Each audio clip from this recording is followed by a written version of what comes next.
We're live. Welcome to Q and Chop today. Chopping it up, man. Hey, who we got today, Chapo? We got Priest Willis, man, one of my good friends. Priest, say what's up to the people. What's up, people? How's everybody doing out there? Thanks for having me on Chop and Q. Appreciate y'all, man. Nah, man, it's a blessing to have you here, man. It's a bless. Yeah, really, man. Thank you for taking the time out today, man. I know you're pretty busy, man.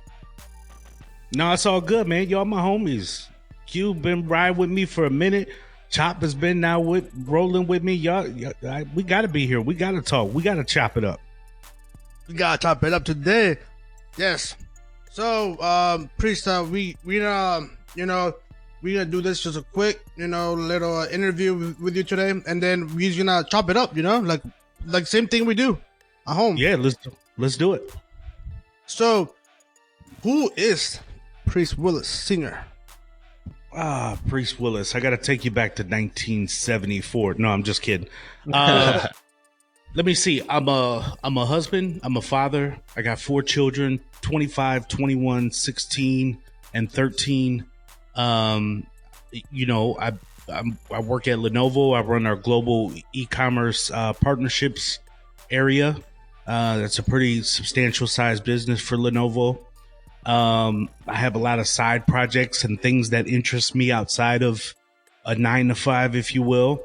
And, but what's most important to me, which probably people can see out online, is my family and just how I ride for my family. Yes, you're right deep for your family, man. I noticed that. I've seen that. I hear that in your voice. I think we talk, we smoke, we see it. I see it. Yeah, I do. I mean, listen, we just talked about this offline, but 95, 96, was an interesting period for me. And, I'll tell that story at another period. It was a very dark period for me. But, then I meet my wife in 1997. Then I start having my kids. And through all my growth, that's been the consistent thing, right? Jobs change. Friends are in and out. People that are in and out. But the consistency for me has been my wife and kids. And that's because I've been consistent to them. And later on in life, I read a book by Andy Stanley called Choosing to Cheat that talks about people that make a decision ultimately to decide, what they want to pick in life to dedicate themselves to. Ultimately, you'll be giving up on something else. So if you decide that work is going to be your master, I guess, then you're going to have to sacrifice your family and some other things. So I've tried to find that I put my family is my first thing first. Obviously I put God first, but then my family is first in terms of here and now. And then from that point, everything else is subject to change. You think that's helped you a lot? Putting your family first, that's put everything in perspective. 100%. I think that, Q, that's a really good question because for me, again, going through that dark period and then coming into the man that I am today, you realize when I talked about subject to change, people change careers, people change jobs, friends come and go. But my children, that's my consistent. My wife is my consistent. So it's kept me grounded in that sense and then the investment in my family, I can withdraw, right? So a lot of people are in bankrupt relationships right now where they don't spend a lot of time with their family. So then when they hang out with the boys, if you will, like we tend to do at the Cigar Lounge, then it's a problem because you already have bankrupted your relationships with your family. So why would you expect to be okay to go out and hang out? Where me, on the other hand, we got this quarantine life that we're living right now. But even before that, we used to have what was called Pancake Saturdays. This is where everybody in the family stayed in their pajamas. This was particularly when we lived in Milwaukee and our kids were little. Everybody stayed in their pajamas on a Saturday. We didn't go anywhere. And all we ate was breakfast during the day. Not because we had to, because we wanted to. We made pancakes, bacon, and just stayed in the house, played board games. We didn't turn on any TV. Man, that investment is what we're reaping from today, right? The closeness that I have with my wife and my kids is a part of, why I'm able to move some of the ways I can move today without feeling like I wonder if this person is happy, or I wonder if she thinks I'm cheating, or I'm wondering if that. All of that is invested up front. Yes, That's yes, awesome. and I've seen it. I've seen it happen live. We spend in the cigar shop. Just talking, me and you. Another friend of ours, DC. Shout out to DC. But we speak like to like 11 o'clock until the shop closes, and we were like, let's get a drink and talk more. Mm-hmm. It's like 3 weeks ago before all this mess started. Mm-hmm. We stayed like until like not until closed at like at 3 o'clock in the morning, just chilling, talking. Right. And Yeah, then that was another family be like, "Yo, I gotta go like at 11 o'clock." My wife wants me out there. You're like, no, she knows where I'm at. She knows. If she rings me up if she needs help, I'm on my way. There's no. I'm not fronting her. I'm like, oh, I'm this and no. Like she knows. Like I could tell her straight up where I'm at, and there'd be no beef at all. 100%. Which I like. 100%. I mean, that was a fact. We hung out till 3. We had a great time. We met other people. We sat around talking, had some drinks, enjoyable conversation. But not one time did I consider like, oh my God, I better hurry up and get home. And that's the torture that people have on their souls about, I guess I'll go home to the ball and chain and stuff like that. Cause I never really built my life like that. See, you gotta build the life you want, man. And That's true. it's up to how people decide that they want to create it.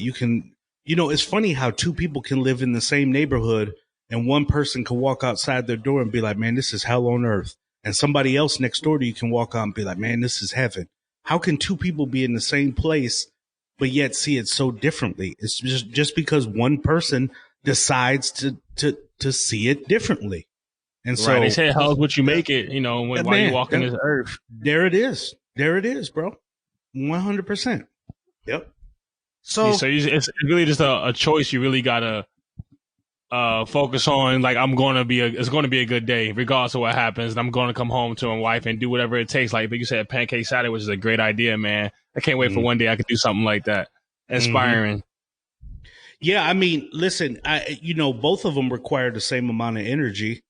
I mean, to either be negative or positive. It's not to say that I don't have bad days. Look, I'm not trying to sit up here and be a preacher. I'm just trying to make sense of life. Even right now, in the midst of what we're going through with the quarantine and all that stuff. I mean, there's a lot of people that can be like, man, I'm tired of this quarantine shit and I want to do something different. Well, look, you could look at it that way, or you could look at it as maybe it's an opportunity for you to get some stuff done that your lazy ass wasn't doing before this happened. So you just have to, yes, right? yes. I 100% believe in that strategy that you said, Priest. Actually, we spoke about it last week in the last show. This is time to be creative. Like you said, if you want to start working out now, that's the time to start working out. If you want to do something, anything, you got time right now because the government is making you stay at home. So right now is a time to start, like you said, start doing something, start being lazy, start doing something. Yep. So Priest, what are you doing during this quarantine that that maybe can inspire other people to follow your footsteps? Well, I don't know if I can give anything inspirational. I mean, what I have been doing is watching probably more TV than I normally do. I don't watch a ton of TV to begin with. So I've been watching shows that when fellas hit me up and be like, man, you got to see this. Typically I'd be like, oh, okay, I'll get to that. And I never watch it. And it's like 5 years later, I'll finally get around to the movie somebody was talking about. Now I'm kind of hitting some of that stuff up relatively early. And then, I'm looking at all the free courses online. I mean, right now, when I go onto my LinkedIn page, everybody, including myself, has put out something. So I'll put you guys on game right now. So there is a 450 Ivy League courses out there for free. So I decided at night to start taking micro, macro, and global economics courses, and it's free through the University of Pennsylvania. And I don't get a certificate or nothing, but I'm like, this is fun. I'm gonna play around with this. So, that's been kind of my go-to cue is like, man, I'm just trying to find stuff that I normally wouldn't probably dig so deep into the rabbit hole over like that. And I'm kind of getting into that and just kind of taking it in a little bit.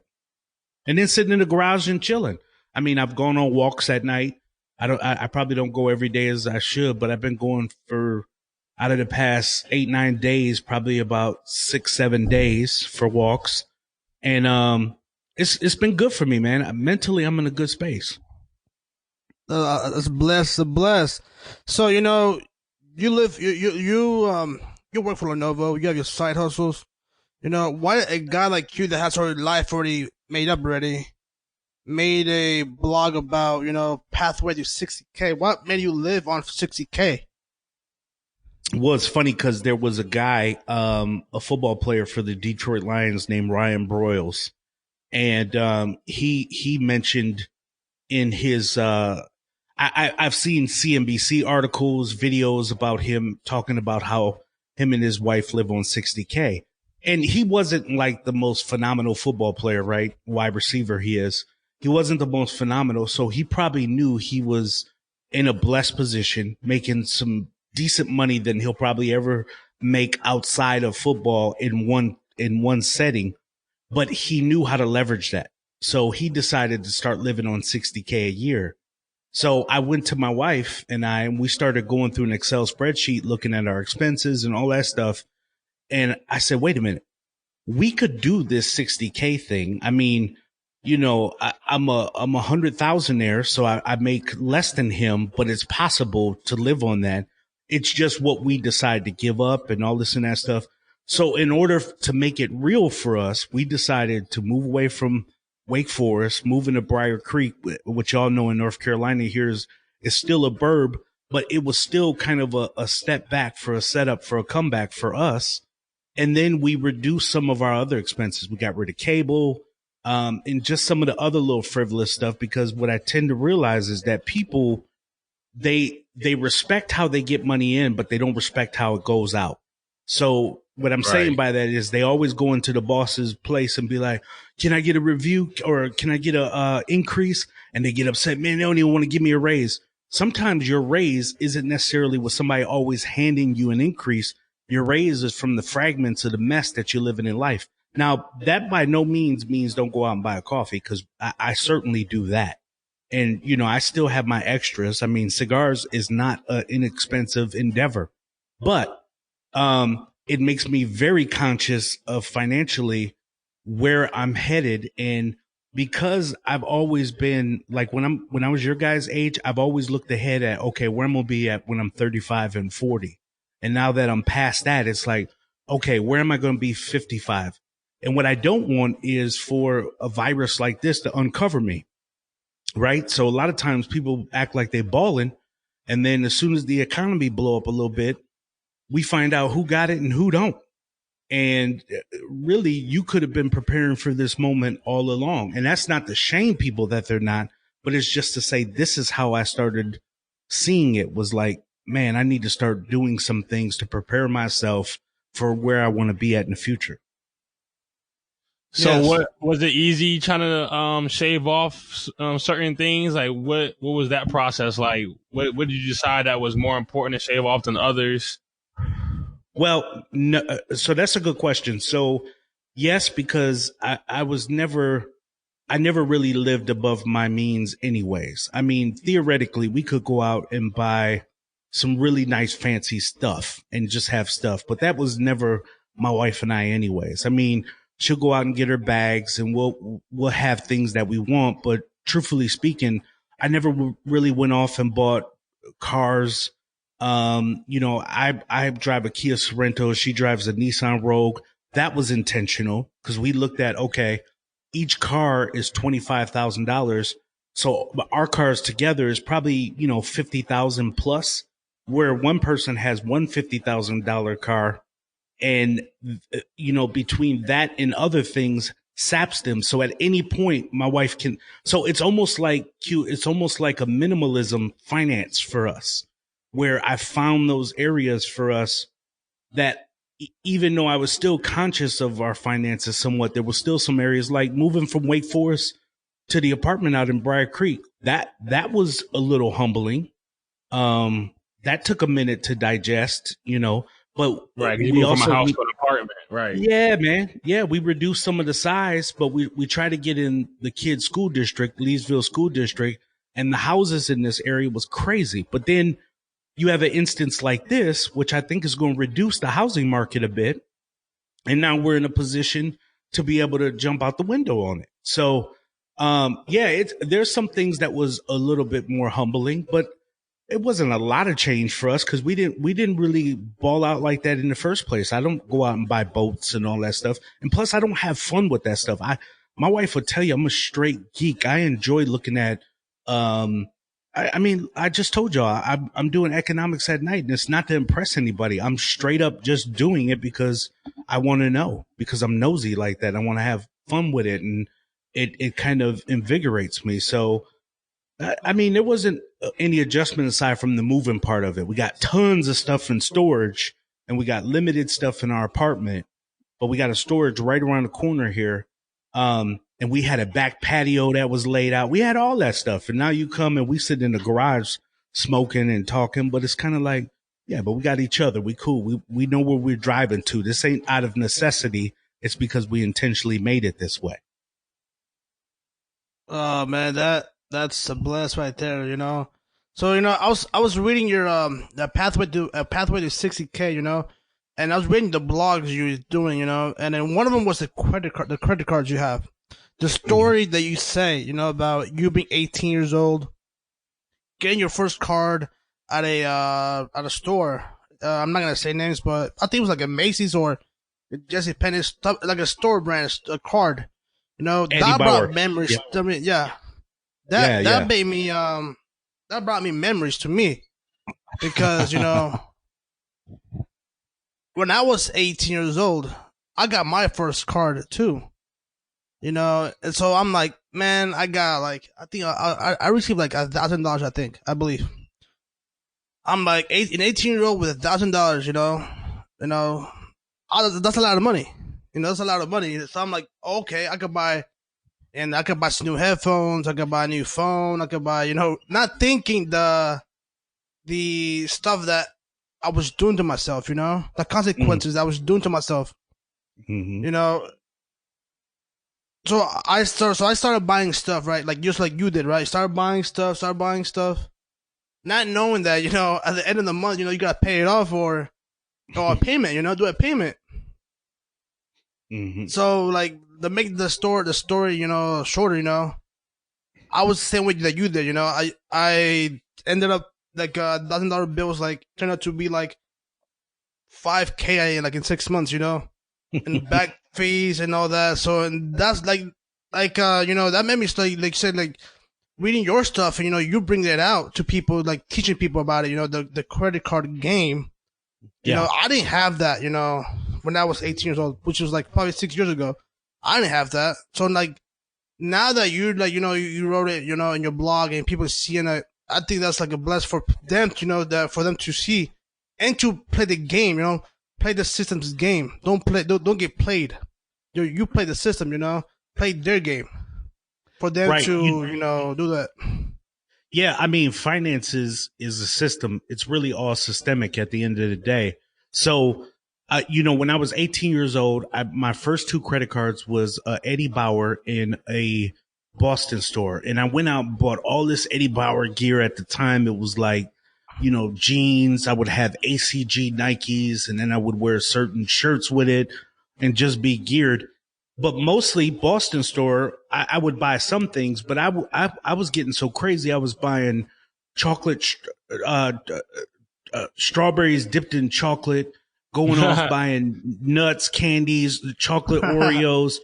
So I said in the blog that I literally went nuts because I started charging all this stuff. By the time I turn around to pay it back, you know, I'm $3,000 in debt in my credit cards. But 3,000 during that time felt like it might have well been 300,000. But over time, what you figure out, especially with our credit report, is that your debt to income ratio has in addition to paying off school loans on time and other stuff, has a huge impact on your credit card. So a lot of times what's happening today is that people are gamifying credit cards. I mean, they're either doing air mileage points and other stuff, but they're also gamifying it to benefit their credit report. So once I learned that, and over time I became a little bit more financially financially savvy. Then we spent a lot of time when I went to church just staying out of debt altogether. Cause then, you know, we were taught that debt was bad. And it was like, yeah, debt bad. We do everything in cash, which was a benefit for me because it gave me a time to reset on the credit. But then over time, I realized, no, debt isn't bad. Not paying it back is the bad part, right? And that may be obvious for some, but it took me a while to realize, no, debt isn't bad. People leverage debt. People use other people's money to start making money. So it depends on how you use it. So I have a Spark Capital for my business. I have a Capital One Venture for my personal Discover card. I got American Express Blue Cash every day. Today, I got American Express. You know, I probably have about 6 cards. Chase Blue Cash, the one Kevin Hart does today. But the key behind it is trying to stay out of debt, making sure you pay that card monthly. So when the credit report looks at your credit, it says, well, wait a minute now. This guy makes a couple $100,000 a year. And at the same time, he has, you know, whatever X amount of thousands in access to him in debt, and he hasn't used it. So your credit to debt ratio now increases your credit report. And then, oh, by the way, he's paying for a school loan. He's paying for other things. That's what slowly begins to increase your credit report. Yes. So how can that help out with the $60K a month, a year? Well, I don't know if it necessarily helps. I mean, depending on how you leverage it. I mean, if you're, you know, the plan is to still spend within what you can pay for, right? I mean, yeah. So I can go into deeper stuff that I won't get into, but I leverage 401k. I get bonuses for places that I work at, and you know my side hustle. So I have a little different way that I can pay off credit cards right away, quicker, faster, and manipulate some things that some people don't. So I don't want to get into like there's a sweet science that works for me that may work for somebody else. We might have another podcast for that then. Yeah. We'd probably have to talk about that at another time. But I mean, the goal behind this, the pathway to 60K ultimately is, for me, that may be a number 60,000 for me. Your pathway may be to 30K. Somebody listening pathway may be to 30K. It's like, how can you live on 30K? What are you, most of the time, what people are paying too much for is the place that they live at, right? You're paying, you have to start looking at your finances. So first of all, my wife and I, we always pay somewhere in the neighborhood of 10% of our total income. So that's about average. When they say the average you should pay is about 30% of your income. So they say if you're paying more than 30% of your income, your yearly income that you're bringing in, then you are paying too much. So if you do the math and you're like, well, I pay $24,000 a year, I make $42,000 a year. Well, you're paying over 50% of your salary just on where you live. That's 20% too much. So you need to reduce the biggest part of what's impacting your finances, and that's where you live at. So that's the first step. So pathway to 60K is my journey. Somebody else's journey may be differently, and how they approach it may be different. So okay, that would segue to the next question, man. So what do you consider a need and a want? So obviously having a big house that's, 50% of your income is not a need. So what would you say is the difference between need and wants? That's a good question. So needs and wants, I mean, essentials will remain the same, right? I mean, we live in North Carolina. When I lived in Milwaukee, Wisconsin, we had better public transportation there, hands down. So people that are going to jobs back and forth, you got to start looking at, well, how much am I paying Uber and this, that, and the other? So a need for you may be, well, you probably should get a vehicle because we do a lot of, traveling here that public commuting doesn't offer us here. Where in Milwaukee, I could catch a bus. I could catch this. Now we have rail cars in Milwaukee and all kind of stuff. Here, I need a car. So that becomes an essential for me. And then there's other essentials, right? That they need to pay for. But there are other things that become variables. There are some things that are just completely, you have to pay for, but then there are other variables that you have to look at as expenses. So where you live becomes a variable, particularly if you're renting. So again, if you are paying too much for rent or mortgage somewhere, then that's something you need to get from under so it doesn't ultimately collapse or crush your finances. Because that's the first place that, I got an article out where I talk about renting versus owning, where for a very long time people thought, well, owning is the key to American wealth. And part of that is true, but part of it is untrue. I mean, you can gain wealth in other areas. And if people do a little homework, they can find out that you actually don't own a home until it's paid off. I mean, at the end of the day, if you think you own a home, then stop paying the mortgage and you'll find out who owns the home. The bank will come by and let you know that they're actually the owners and they need that payment from you. Right. So if people get 30-year mortgages, for example, if you look in the first 15 years of it, the majority of that interest is actually going to the bank versus towards the principal of the home. So you got to decide, well, do I really want to own this home at this point? And do I really have the finances to own it? And I do want to get into investing. So maybe you should consider being a renter first and then renting at far less than that 30% average that we talked about, maybe 15, maybe even 20%, and keeping that other 10% and using that to invest rather than pouring all your money into a home and you're literally living month to month to try to cover that. So it just depends on what you feel like the essentials are. And again, I'm not here to tell people what the essentials are. I've heard personal budget people talk about don't go out and buy Starbucks, which is ridiculous because it's funny that when times are booming, they tell people to go out and buy Starbucks, save your money, do this and that. Now that businesses are being closed down, they say go out and support your local coffee shop and go out and buy a coffee. Well, wait a minute. I thought we weren't supposed to do that. So, Right. People vacillate between what's right and wrong based on what they feel. And that's based on what you feel. I'm going to do what works for me and what the numbers say for me. It's crazy how people switch up, in times of crisis, isn't it? They, they become wishy washy. Well, if you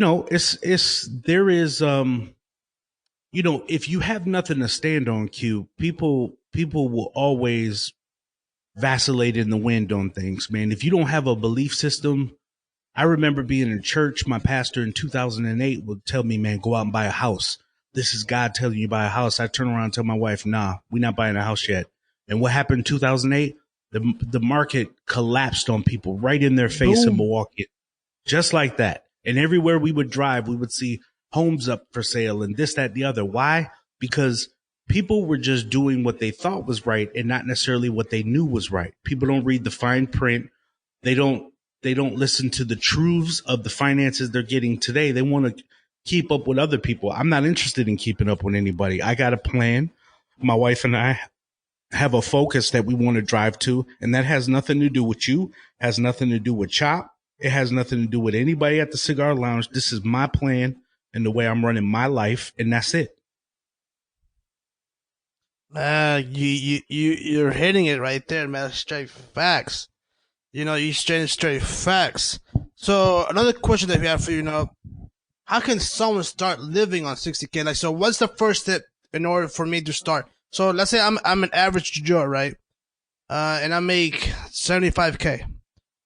What's the first step for me to start living on, 70? Let's say I want to save 5K. So I want to my pathway to 70. What's the first step do I take? Okay, so first of all, let's be real about the finances that you're bringing in. So you make $75,000 a year gross. So about 30% of that taxes are taken away, right? Yes. So that's what? Yes. That's about 21,000 off of that 70K right away. So now we need to be looking closer at 49,000 or 40 whatever thousand as the truth of what you're bringing in. And then from there, you want to decide what is it that you see are the fragments that you're spending in your home. Again, I'm not talking about Starbucks. I'm not talking about little things. People need the little pleasures in life. But what is the stuff that you can do without? What about a cell phone package you have? What about you got cable, but have you considered Sling for $25 a month? What are the little things you can start chopping down that doesn't necessarily remove your peace, but you've been paying too much. If you look at some of the things that's being done, subscriptions are building up on people. So they go out, they get, okay, I'm going to get HBO now. I'm going to go out and get Stars. Next thing you know, you're spending $50 a month just for $5 here and there, Apple TV, this, that, and the other. Maybe that's not needed for you. So I would really take a close evaluation on what finances you're really bringing in. And you're not bringing in $75,000. And particularly if you have benefits that you're paying for and other stuff. So if you make $75,000, but you're only bringing home $40,000, that's what you have really to work with. And then from there, you determine what is my highest expense and do I need to have it there? So your highest expense, as I mentioned, is either your home or your car. Now, is the car you driving, the BMW, is that really what you need right now? Maybe some people will say, yeah, I do, because I don't want to be paying all these fees for maintenance and all that. Well, that's fine. But you made the decision on what you want to keep. Is that home where you're at, where you need to be? Yeah, because I just, it costs me more to move and all that. You say all that stuff. Okay, that's fine. You don't have to move from there, but then you're not making true adjustments for where you want to be. Then you're just stuck back to where you were. So I can't really tell people, Chop, where, what levers they push in order to decide that, because, I'm not a personal finance guy. I just play one on TV, and I just kind of do this for fun for myself. But, there are areas I'm confident of that people can begin to look at. Even me, I know I spend probably thousands of dollars on cigars a year. I know it. I there's no doubt about it. I mean, we've done the math sometimes in the shop, and we're like, let's stop talking about this. It's making me sad. It makes it uncomfortable a little bit, You don't want to see the ticket, Right. But that's one area where I've decided I can accept that, because I don't go out and buy a different stuff, where I haven't overspent on a vehicle, or I haven't overspent on my home. I just told you how I look at the home. Or I don't go out and buy tools and gadgets every week, or I don't feel the necessity to go out clothes shopping every month. None of us do. So, there are just some areas where it's like, this works for me. That may be different for somebody else. Somebody else may say, those same cigars, I'm going to cut back half. Well, there goes some of your money right there. So I have spreadsheets on that website that people can actually download and go through their own budgets and play with like a snowball of how they want to pay off, if they have credit card debt, pay off the highest interest credit card debt, and then begin to work their way down, and different stuff that I created in there. But it just depends on what areas you feel comfortable cutting. Yeah. Like my wife go ahead. And no, I was going to say, like, my wife and I, we sat out in the garage day before yesterday, and we were like, okay, the apartment's cool. I mean, our year lease is up in June, and now we make a move. And the guesstimate is, again, that the housing market is probably going to drop a little bit, and now might be a good time. But this is kind of what Warren Buffett talks about, right? When people go running one way, this is the times you prepare for to run in the direction that they're running away from. People are, selling all their stocks. They're getting out of their homes because they're in panic fear. They're buying toilet tissue because they act like their ass is that big, and they're shitting more daily. I don't know what's happening to them, but but since they're running in fear, now you, with a logical head, you go run in the direction that they're coming from. Yeah, so that means like we spoke about, me and you spoke last time that we met, about this check that everybody's supposed to be receiving, instead of spending money on Jordans and, on a chain or something like that, invest it. Use the money towards that. Yeah, and that, so that's easier said than done, right? Because a lot of people, they're getting those checks for a reason. They need it, and they're in a place where they're like, Priest, what you're talking about is fine and well, but I got to pay for that thing today. What I was mentioning in our conversation was this: when we're getting a $1,200 check, people act like it's just free. The Fed is essentially printing off money and sending it to you. But inevitably what happens is inflation begins to happen. So, yes. And it doesn't happen, obviously. There's costs that begin to go up very slightly around cereal and other things that people go out and buy. Very, very small, but people are paying for it. So the point I was making is, if you're in a position where you can take that stimulus money, prepare yourself for when the market is down and begin to buy some things and have the Dow market, NASDAQ, whatever you decide, index funds, whatever you want to buy into, buy some things that creates asset and creates money, because on the back end, you're going to be paying it back out in inflation, which typically follows behind $2 trillion, $3 trillion bailouts that happens from the Fed. Yes. Yeah, that's what some people don't understand. You know, that printing money, man, it's no good for everybody. I definitely noticed that, man. So, is there any stocks, maybe, or maybe a Roth IRA that you suggest that people go into, like their first thing for this money that they're getting? Well, you know, so I'm not a personal finance person. I want to add that disclaimer. So I'm not by any means making any suggestions on what will work best for them. But, you know, I think the best stocks out there that's happening right now is, so even though the Dow market, you may hear that drops 20,000 points or whatever happens, there's still stocks within that market. The Dow is like, see it as the umbrella, but there's stocks being traded within that Dow, right?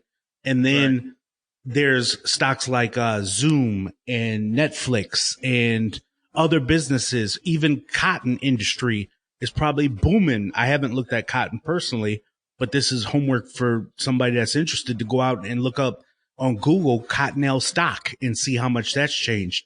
And the goal behind that is always to look at a 5-year or even a 1-year projection to see how much it's grown. A lot of people look at the day and be like, look how much it's down, I'm going to buy. My philosophy is, first of all, you never buy on what's called a green day. So anytime the stocks are up and everything is green, don't buy. My philosophy is when it's red, that's when you start consider buying, whether you use a Robinhood app, Weebly, whatever it may be. And then you go out to Google, you look at a 5-year prospectus, because a 5-year prospectus gives people some kind of prospectus on what the market or that particular stock can actually do. So if you look at the 52-week high, 52-week low, you're looking at stocks today that are at the lowest that it's ever been. And then if you're looking a year out, 2 years out, 5 years out, you're seeing that stock has been as high as X amount of dollars, which could be $20, $30 more. Well, that may be a stock you may want to consider. And again, those may be what are the hot things right now. People are working from home. What is the technology that they're using? What are people going out buying up? Maybe unnecessarily, but what are people going out buying up?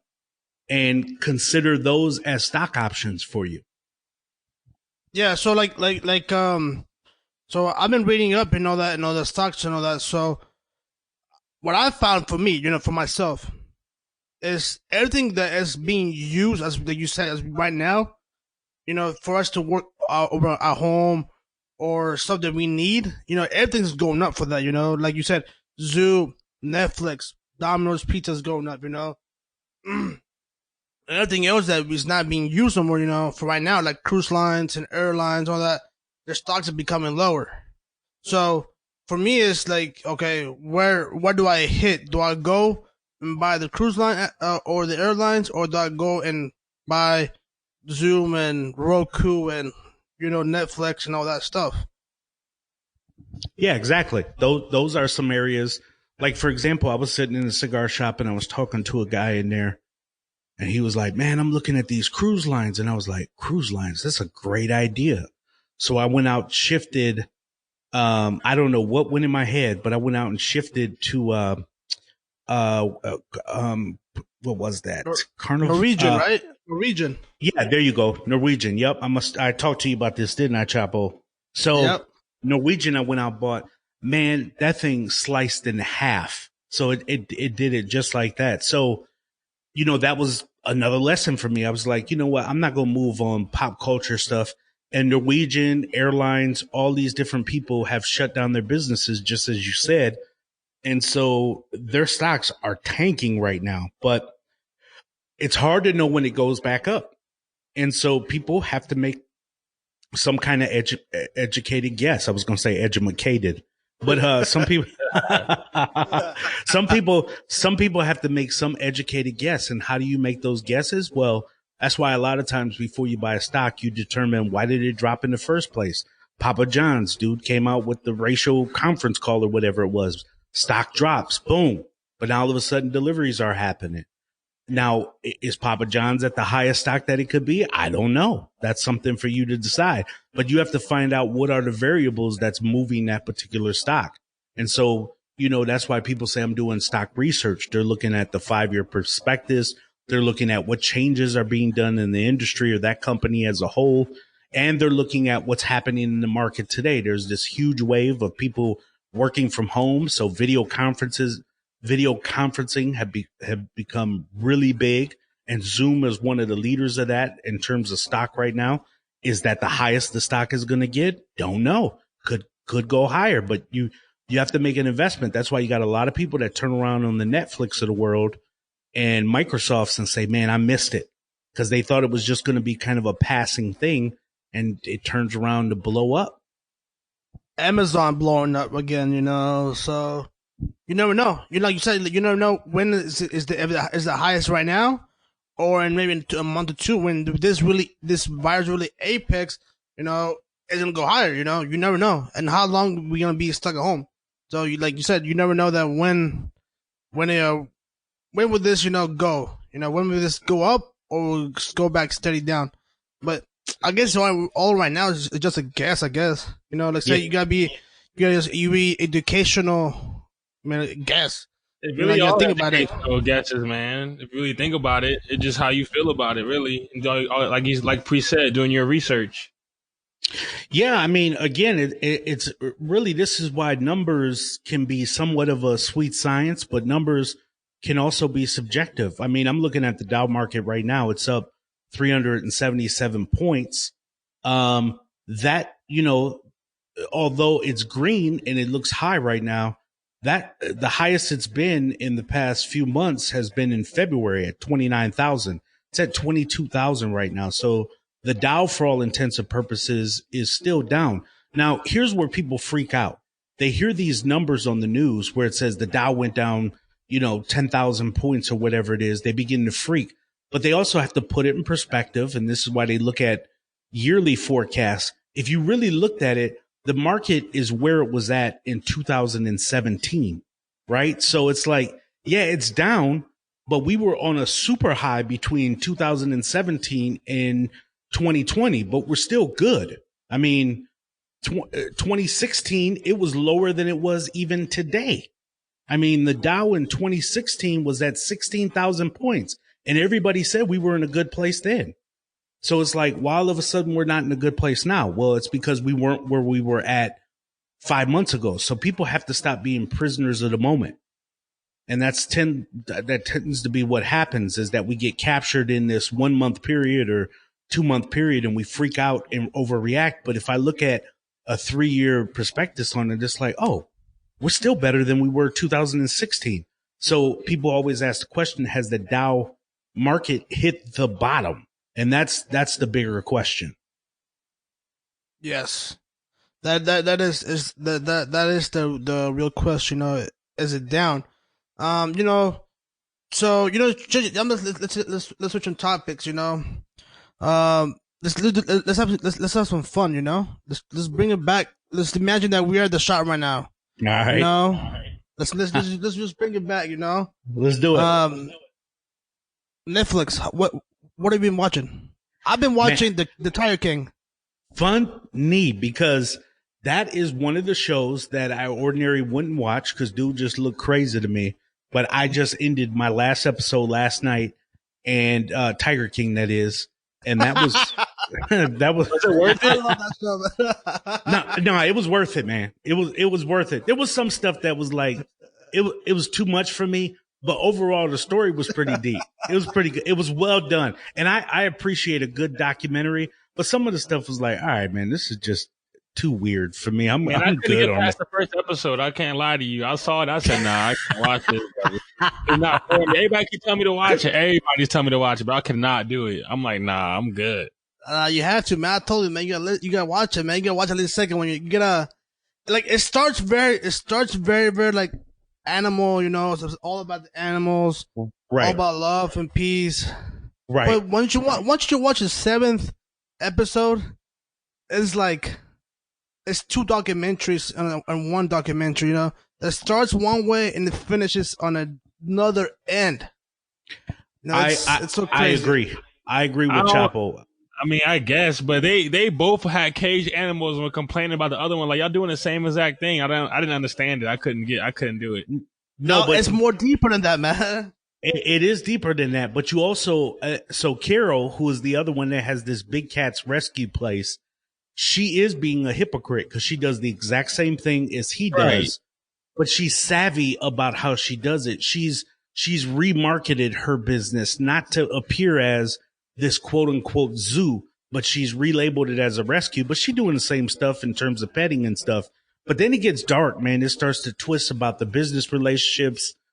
And, you know, first of all, I told Chop this a long time ago, getting into 50% business is disaster for anybody.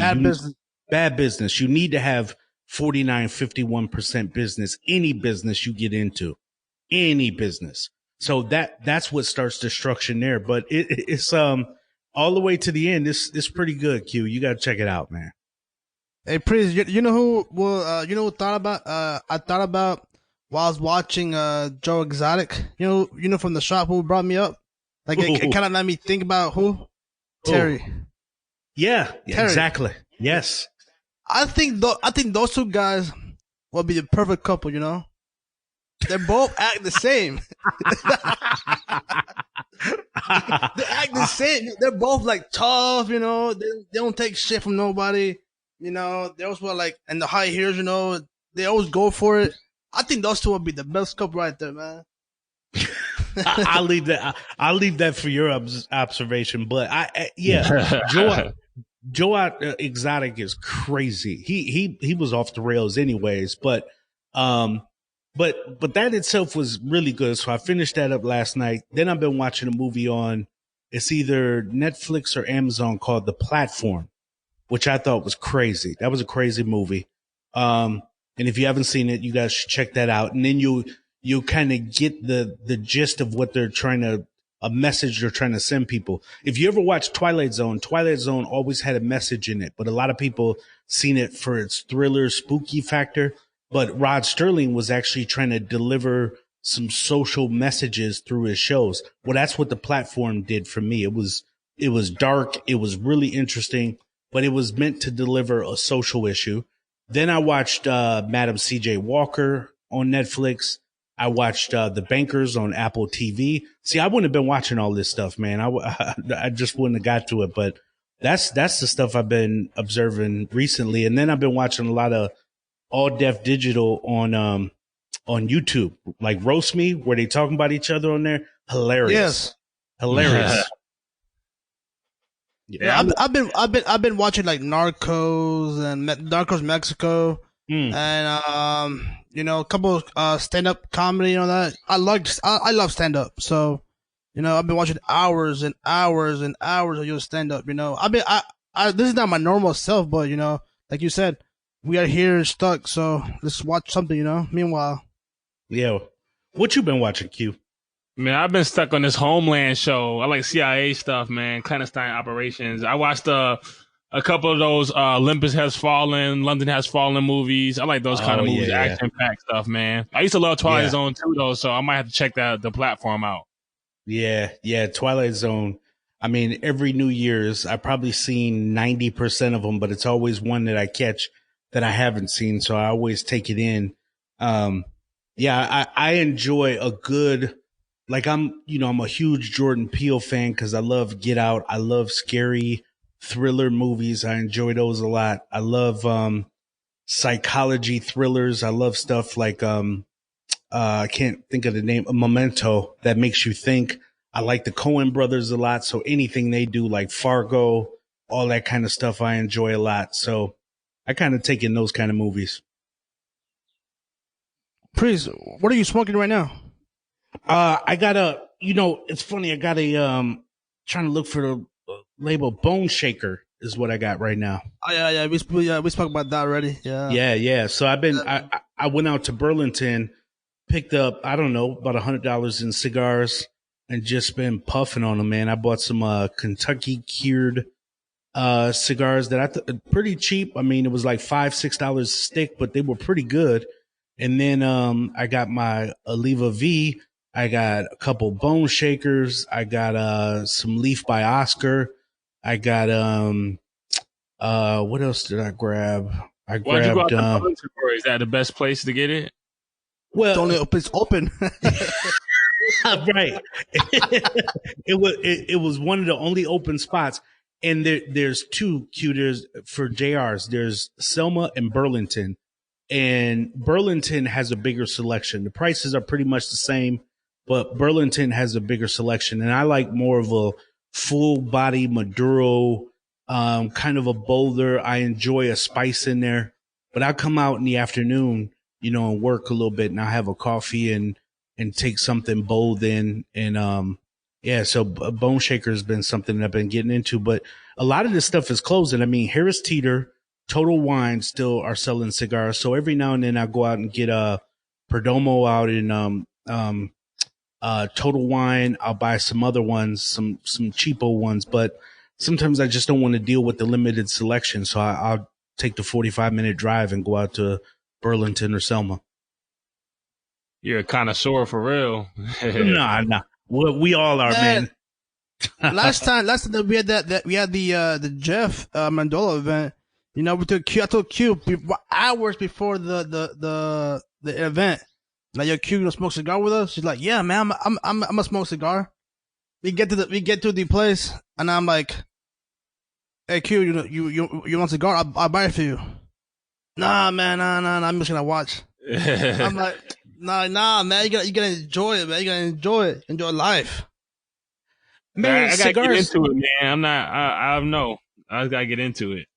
Q, I got you, bro. I was like that too. I remember I used to go out for business events. People used to be out drinking and, smoking a cigar, doing something like that, and be like, nah, that's not me, man. I like to do what I'm gonna do and move how I want to move.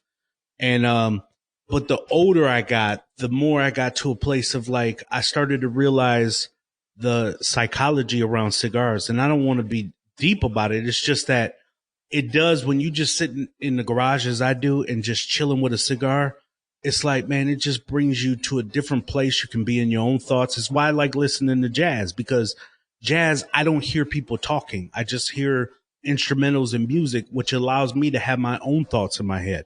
And I can listen to my own words in my head. Whereas if people are on there like, baby, I want you, then it's like, man, he messing up my thoughts, man. He messing it up. So I like jazz, just some Miles Davis, John Coltrane or something to play in the background while I'm chilling on a cigar and just in my own thoughts, my mood, wherever I'm at, kind of cigars does that for me. So and it also scientifically releases endorphins, man. When people are sitting back enjoying a good cigar, there's things that's happening for you mentally. So and that's how it works for me. Maybe it'll change for you over time. Maybe it won't. It's just your lane. Whatever works for you. Yeah, jazz definitely does that for me. I love jazz myself, man. That junk, especially when I'm writing or whatever, I love jazz. It's just, like you said, there's no words interfering your thoughts and your feelings. I like the saxophone, a little bit of piano too. So I do feel you on that. Yeah. It's like there was a High Point, North Carolina. There was a John Coltrane. It was the 9th annual festival, which I'm going every year if I can. And I go out there, man. Tell me about that. It was amazing, man. It was like thousands of folks there. And the environment, I brought my wife and the kids, but you could just sit there, and then people were going off by the little water that was there. And, I just got to thinking, man, John Coltrane was out here. What was he thinking about? And I'm out chilling. And, the atmosphere was just, I want to purposely put myself in that zone sometimes. Now, if I go walking, I'll listen to the new Jay Electronica or, what else is out so I can get in that mood. But if I'm sitting Wu-Tang. I like Wu-Tang too, man. I like Wu-Tang. I like Jay Electronica. I like Gangstar, J. Cole, I mean, that's all my kind of lane stuff. Drake is somebody that's recent that I enjoy, so it just depends on what mood I'm in. Yeah, you feel like a gangster. You feel like on peace. Mm-hmm. Yep. Yeah, but yeah, Q. So whenever you're ready, ain't no rush. You know that about it. Stay in your lane, bro.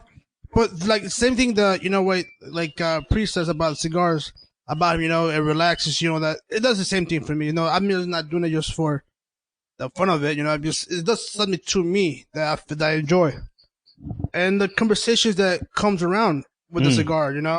Yes, it's amazing. Like 3 weeks ago, like that 2 a.m. conversation we had, that was deep. Like that was a real deep conversation, with some strangers that we never met, but that was cool. Right, very cool. And that's kind of every lounge that you go to. Either most of the time you're talking to some fellas, particularly if you go by yourself. A lot of times when I travel to U.S., I'm with the wife, so we'll go in the Soho bar in Manhattan in New York. We've been to a spot in San Francisco. I mean, we're just always in a lounge sitting together. We went to Asheville. There was a great lounge out there. I went to Scottsdale in February. I went out to the Fox Bar out there, which was a cigar lounge. Had a nice cigar with my son, who also is like UQ. He was like, "I'm good, Dad. I'm good on this." But in general, the social vibes is like just as important. I mean, it made me think of Cheers. When they walk in and they be like, "Hey, Norm," and he gets his beer, he's probably really not there for the beer. He's there for the social interaction, and people know his name, and there's some viability there, which is something that I enjoy. What are you sipping on right now? You been sipping on water or some whiskey, coffee? No. I've never drank early in the morning. I've never drank in the afternoon. Never. That's just not my vibe. And so typically it'll be something at night. I'll have a vodka tonic. I had some, Uncle Nearest, who I did an interview with. I'll make my own old fashions or something like that. But I never drink during the day. Never. No. Nope. You don't like you don't like the headaches, or you don't like the no. It's just not my. It? Yeah, it's not my vibe. It's not my vibe. What about you, Q? Q likes to drink brown. You don't, you, Q? Yeah, man. If I do drink, I don't do it much, but I'll drink some brown. I don't drink white. White have you? I'll be too lit off that. I don't like that. I don't like not being able to be in my zone. I still be able to write, still be able to do things I want to do. I don't like being too off the rails. I understand, man. We understand. We understand. I'm not much a drinker like that. I'd rather be a cigar smoker, but I drink. I drink when I'm in that mood. I drink some brown too, or some white. And also, man, I drink. My favorite drink, like if we go out to a bar and all that, it'd be some rum and coke. Give me some good rum and some ice cold coke. Oof, we good to go, bro. We good to go. Yeah, 10 times out of 10 during the morning, afternoons, I'll have coffee and a cigar. Only on the weekends, mostly, unless it's Christmas break, I'll have something to drink. But then if I go out and I'm at a lounge or just hanging out somewhere, then I'll drink a little bourbon, a little whiskey, and that's recently. I was never really in the dark until I got down in North Carolina here, and then I'll have vodka tonic or vodka with some kind of juice, like a cranberry mostly, because cranberry still cleans you out a little bit. So it's still doing some work. Yeah, my favorite overall is red wine, though. That's what I like to drink the most. That's what my wife likes. The jazz, yeah. Yeah, man. See, that's the vibes right there. That's the vibes. Yeah, maybe I'll get a cigar with it next soon enough. Yeah, we get you a Amendola cigar, family cigar, man. We got you, bro. I got you, though. Yeah, well, see, the atmosphere, we got cool with this cat named DC, who meets with us at the lounge. And, people, they closed the lounge early because of what's going on. But the three of us, we went to his porch, and we literally sat out there, had some drinks. He made us food. He grilled up some chicken and some lamb for us. And man, the meal was off the chain. And that's vibes, right? So cigars brings this atmosphere for us, for me, that I can't explain it sometime. Again, it just sets off some endorphins where you're chilling. Now, I also don't have an addictive personality. So I could walk into a casino, spend $100 and be gone. I can do anything and not be attached to it, not even a little bit.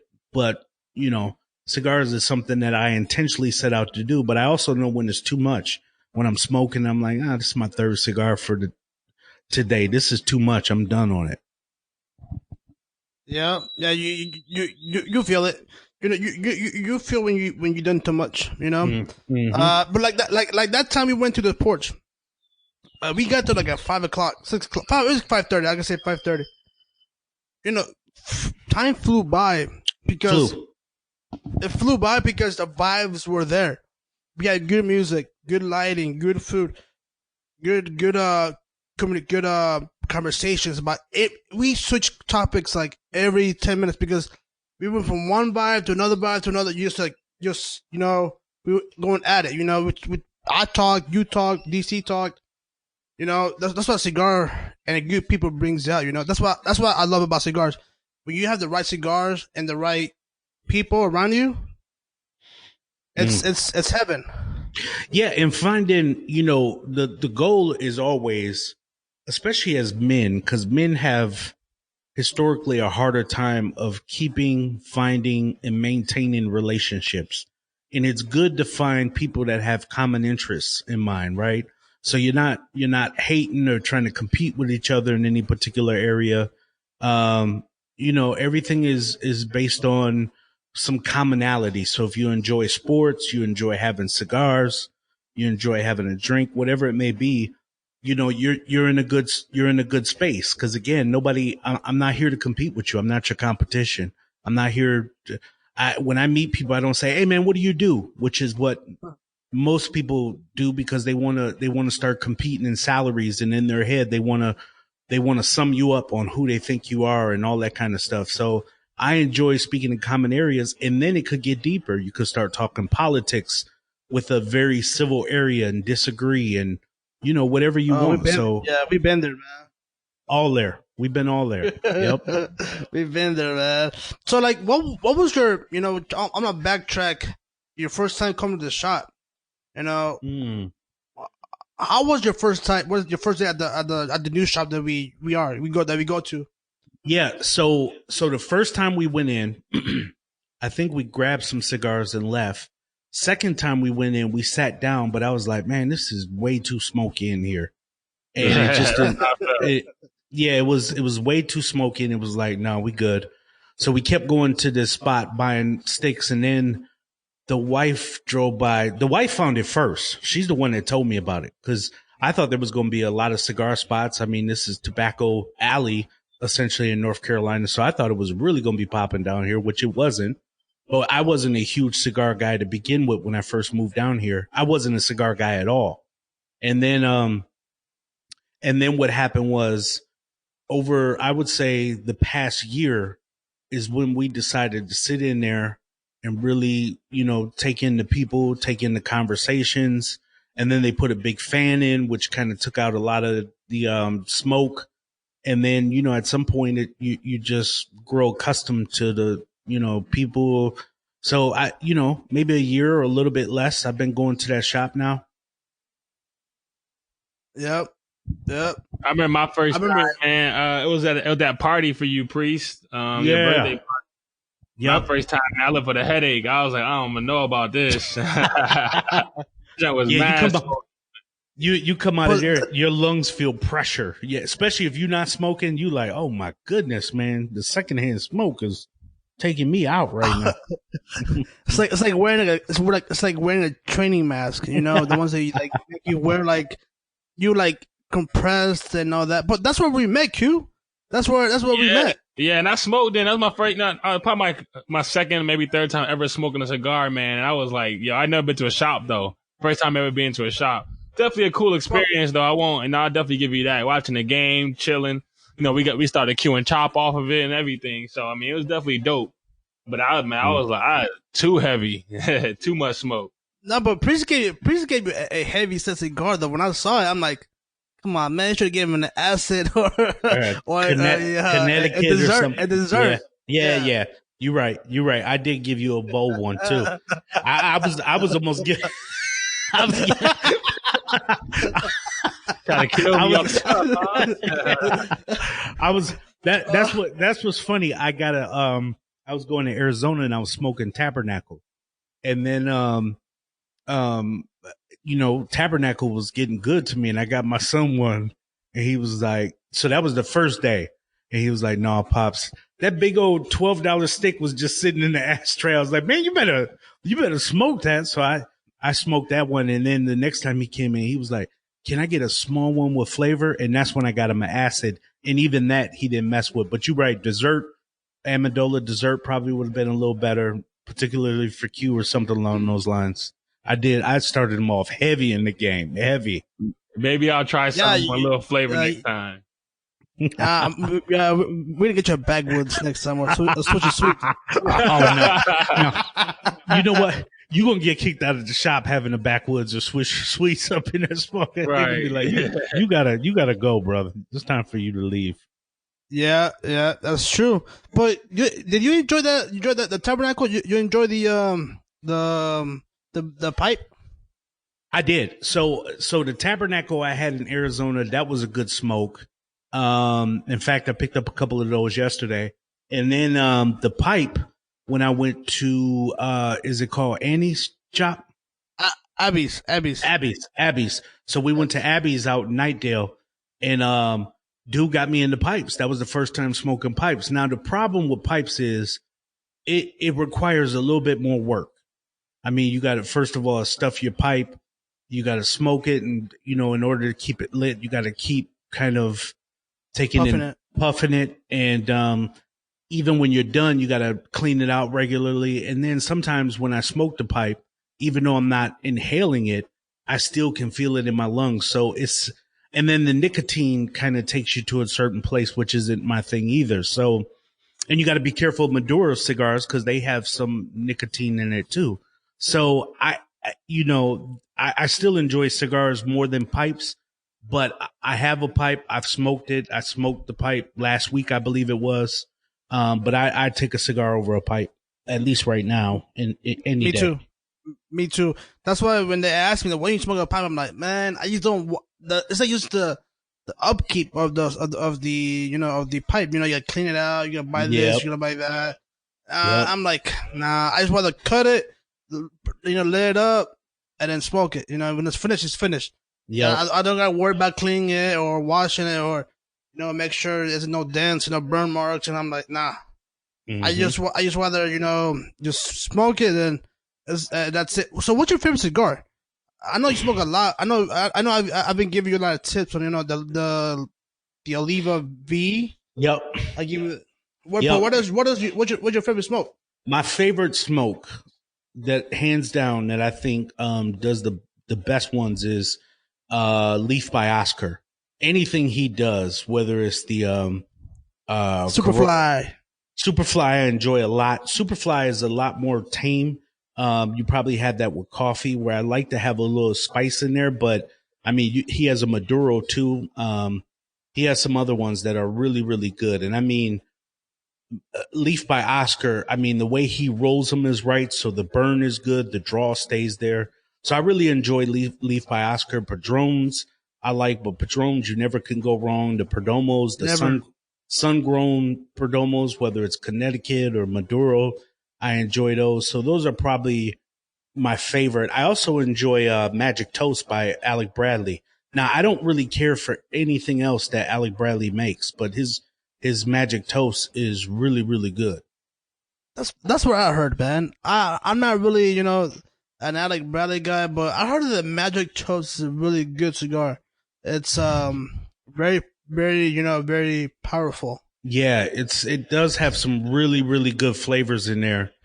So I'll take a Magic Toast. And then recently I just told you I enjoyed the Tabernacle a lot. I think that's by J.C. Duman. Yes.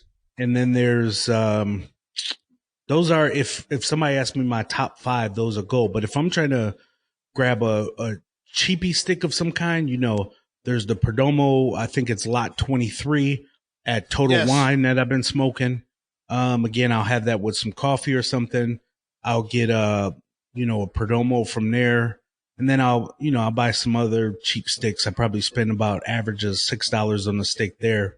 But, and price doesn't always matter. I mean, sometimes I smoked which one did I smoke? Somebody had me, it was funny because it's, I called it a placenta, but it's placenta. It's, Plus the white label placenta. Oh, yep. Oh, I know. I remember that day. I do remember that day. Somebody was somebody was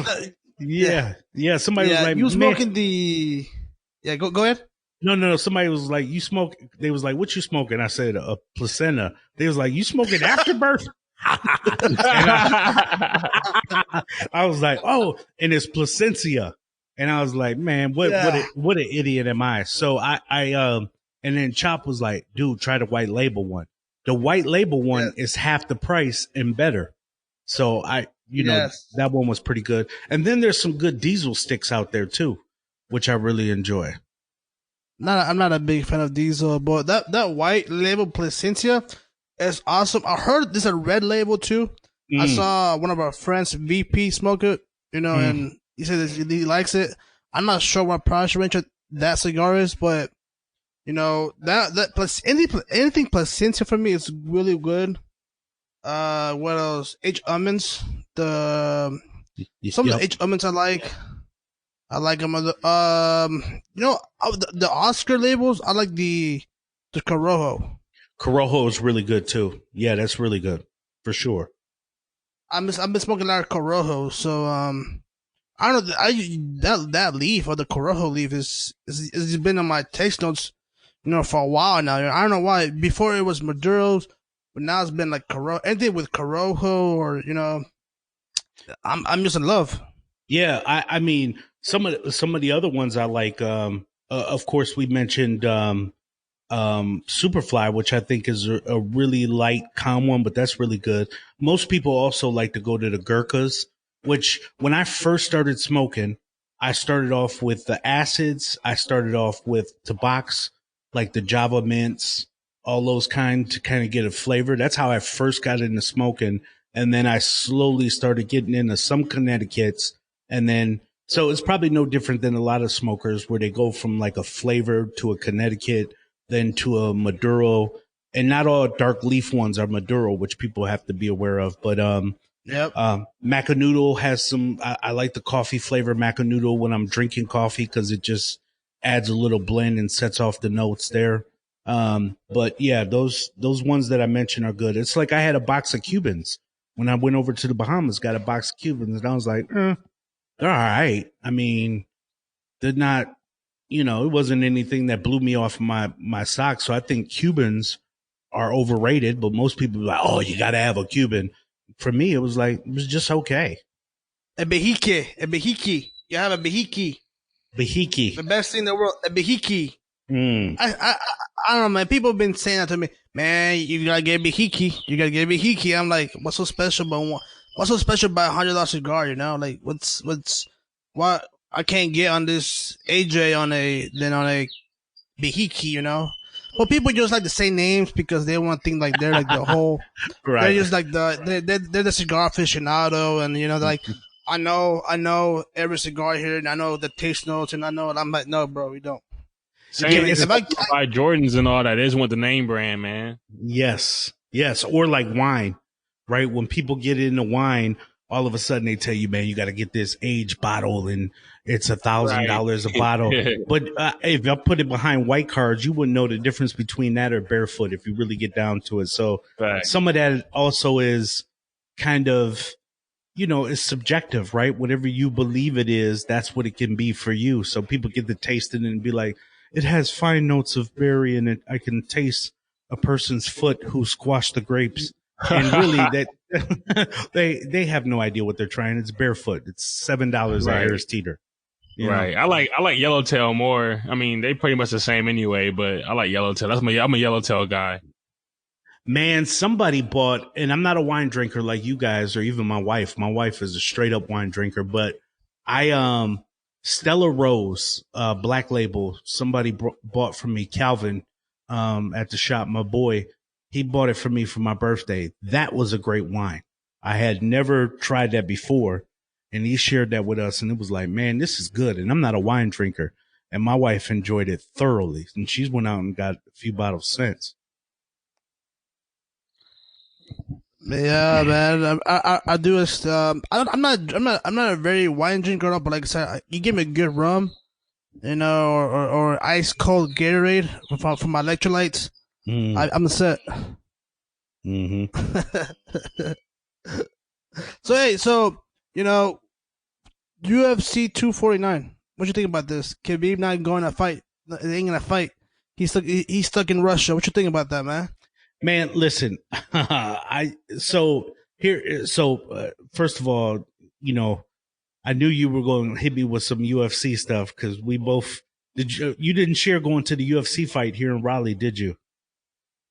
No, wait, no. I think I did on social media, but not like on the show. Yeah. So what do I think about him being stuck in Russia or just not them being able to fight? Or first of all, I think Khabib is a boss. I don't know. Isn't he supposed to fight against Tony Ferguson and all that? Yes, on the 18th.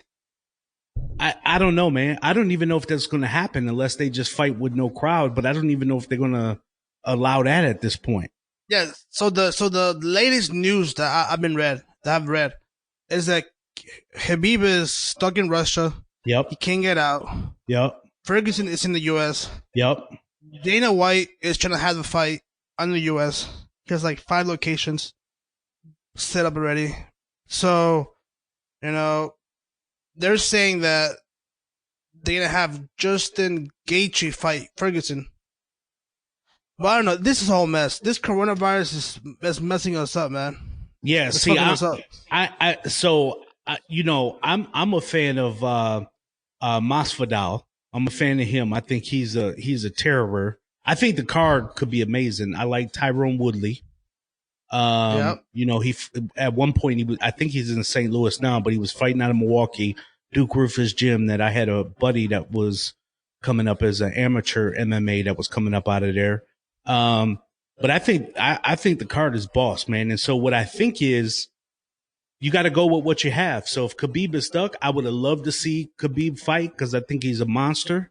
But if they don't, I don't want them to wreck the card because of it. I want them to find another guy for Tony and keep it going.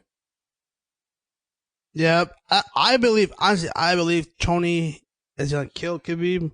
That's just my guess. But anybody that I just want to see a fight, man. I don't care who it is no more. If I could make a fight happen in my neighborhood right now, I'll watch it because I'm bored, I'll make 2 kids fight, over a candy. I don't know, something, I'm like, yo, he told you about your mom, bro. Fight him, bro. I don't know, something, fight him, man, there's no soccer going on. There's no basketball. There's no, like, anything, man. Anything. I'm hurt about that. I think Khabib will go in and make a fight of it. I'm not picking a winner by saying Khabib is a boss. I think Tony Ferguson is a gangster too, but I've just been a fan of Khabib's for a very long time and I don't want to see him lose, but Tony Ferguson, it could be his time, but I don't think we're going to see that in this card. I don't. I think they're going to throw at Tony Ferguson who's available, who's ready, because I don't think they're going to shut down the whole card for one fighter that's stranded over in Russia right now for whatever reason. I don't even know why he's stranded there, because I haven't heard that he has coronavirus or anything like that, other than the flights and all this and that is being shut down. But I know it's a whole mess. Hey, but how was that event they went? It was an amazing event that we both went to. Man, crazy day though. Crazy day. But it was so cool. I mean, our seats were amazing. We weren't even sure if we were going to go at that time. And then all of a sudden, hour before the fights, we get there and our seats were off the chain. We were like 3 up from the media area, right in the center of the ring. And it was a great fight, man. We bought some shirts, UFC Raleigh. I know they're going to come back because Raleigh showed mad love out there. Mad love. Mad love.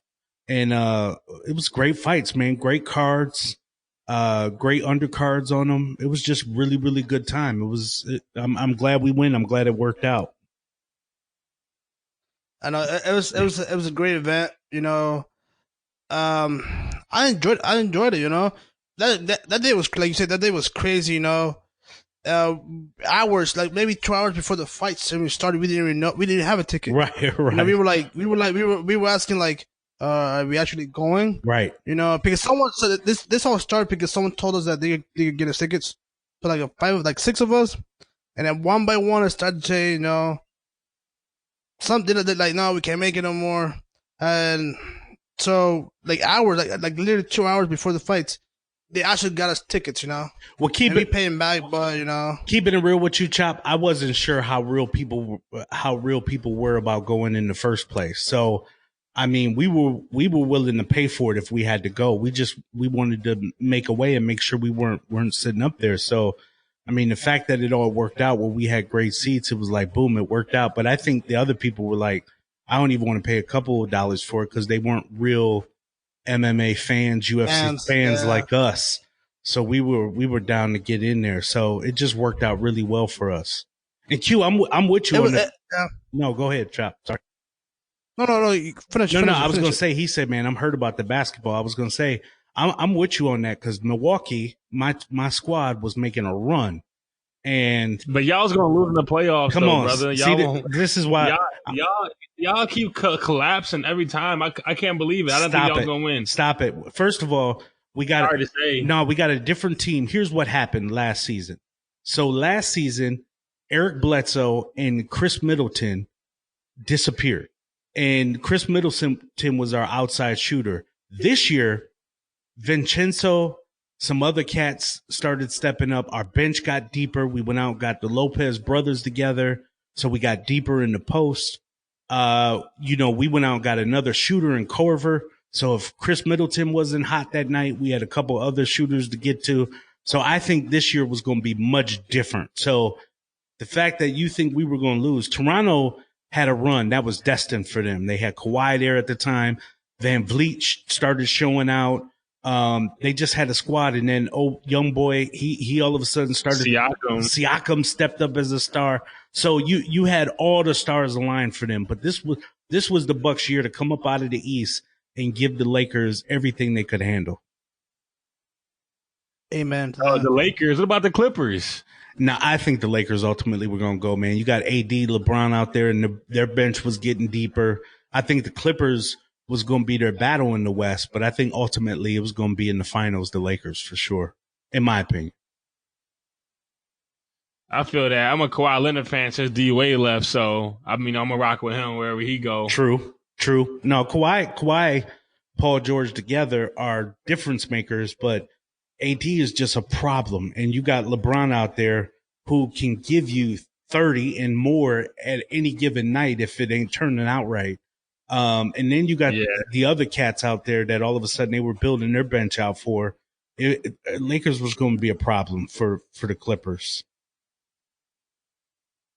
Yeah, I mean, I had to agree, but you got to go with your favorite. So that's true. That's true, as you should, of course. That's why I'm sticking with the Bucks. You know, I think everybody thought we was making a run, and then they're going to start building a wall for Giannis. But listen, you got 5 people out on the floor, and you could build that wall. But if you got shooters on the perimeter, you're only going to stop that for so long. And then at some point, once you start having to respect those shooters out there, and that's assuming that Chris Middleton's game is going to stay on, then Giannis is going to get back inside the post and give you more problems. So, first of all, the East, I saw Miami coming.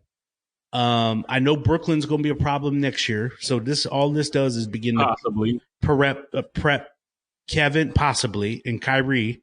And they got some other folks on there that can do some damage. But that's two own jokers, though. They both get injured a lot. That's very true. That's very true. You can never depend on Kyrie, no matter where he at. I don't even know the last time he gave you a full season. I can't remember. Maybe Cleveland somewhere, in the championship run. Maybe. Maybe, I don't know. Yeah. Y'all better watch out for my Hornets. They coming through though. PJ Washington. They ain't going nowhere.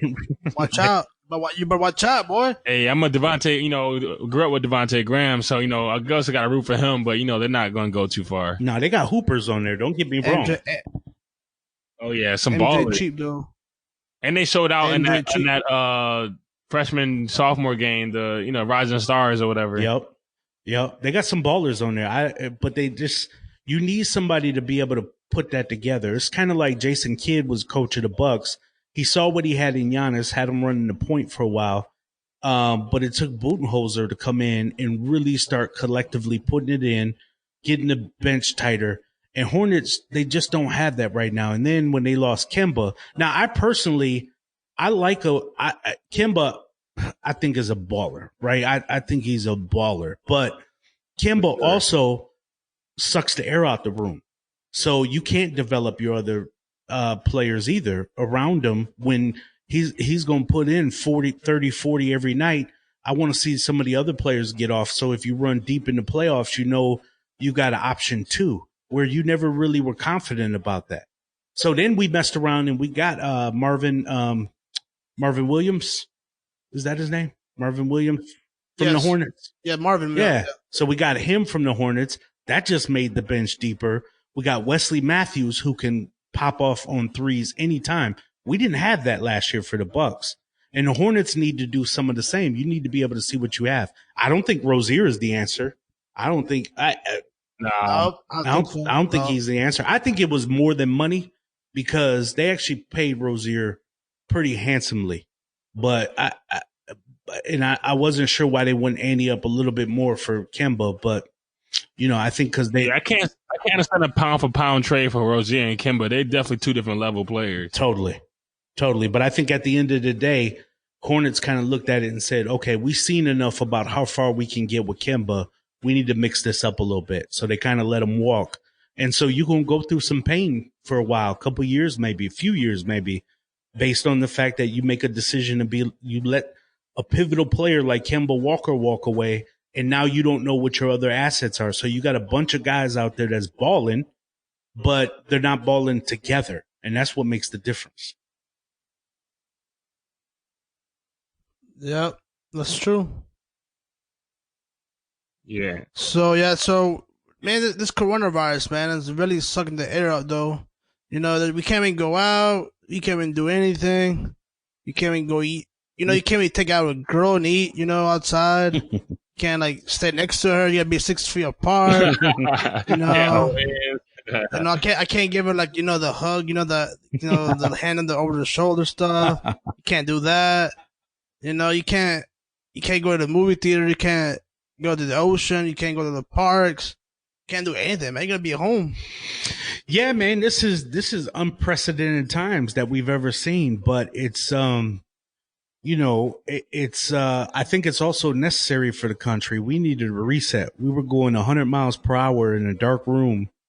And, in the midst of racial tension, politics becoming extremely toxic, people having false sense of security behind wealth, and all of these things were being done, there's an underlying bubble that begins to happen. So, again, you could look at the coronavirus as one of two ways. Yes, it is very deadly. It's unfortunate because a lot of people are losing their lives to it.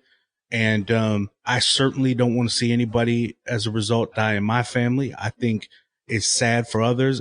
My heart really does pour out for those people that get taken out by a virus that they weren't expecting. You can imagine New Year's, people celebrating, having a good time, not seeing anything like this happening. And then all of a sudden, just like that, things shift.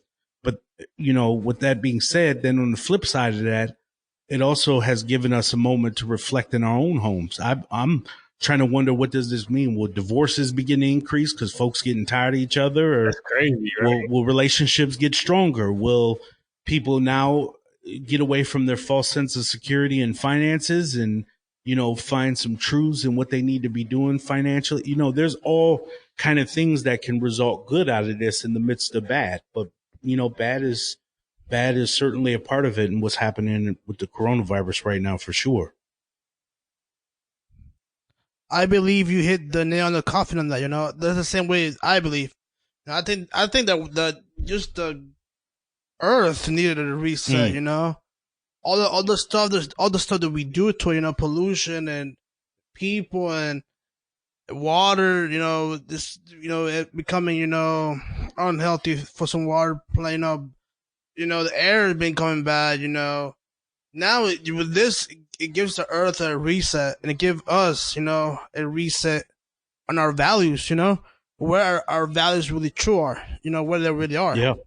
But at the same time, you gotta sacrifice some stuff in order to how to say this, to go to the next step. To go back to normal.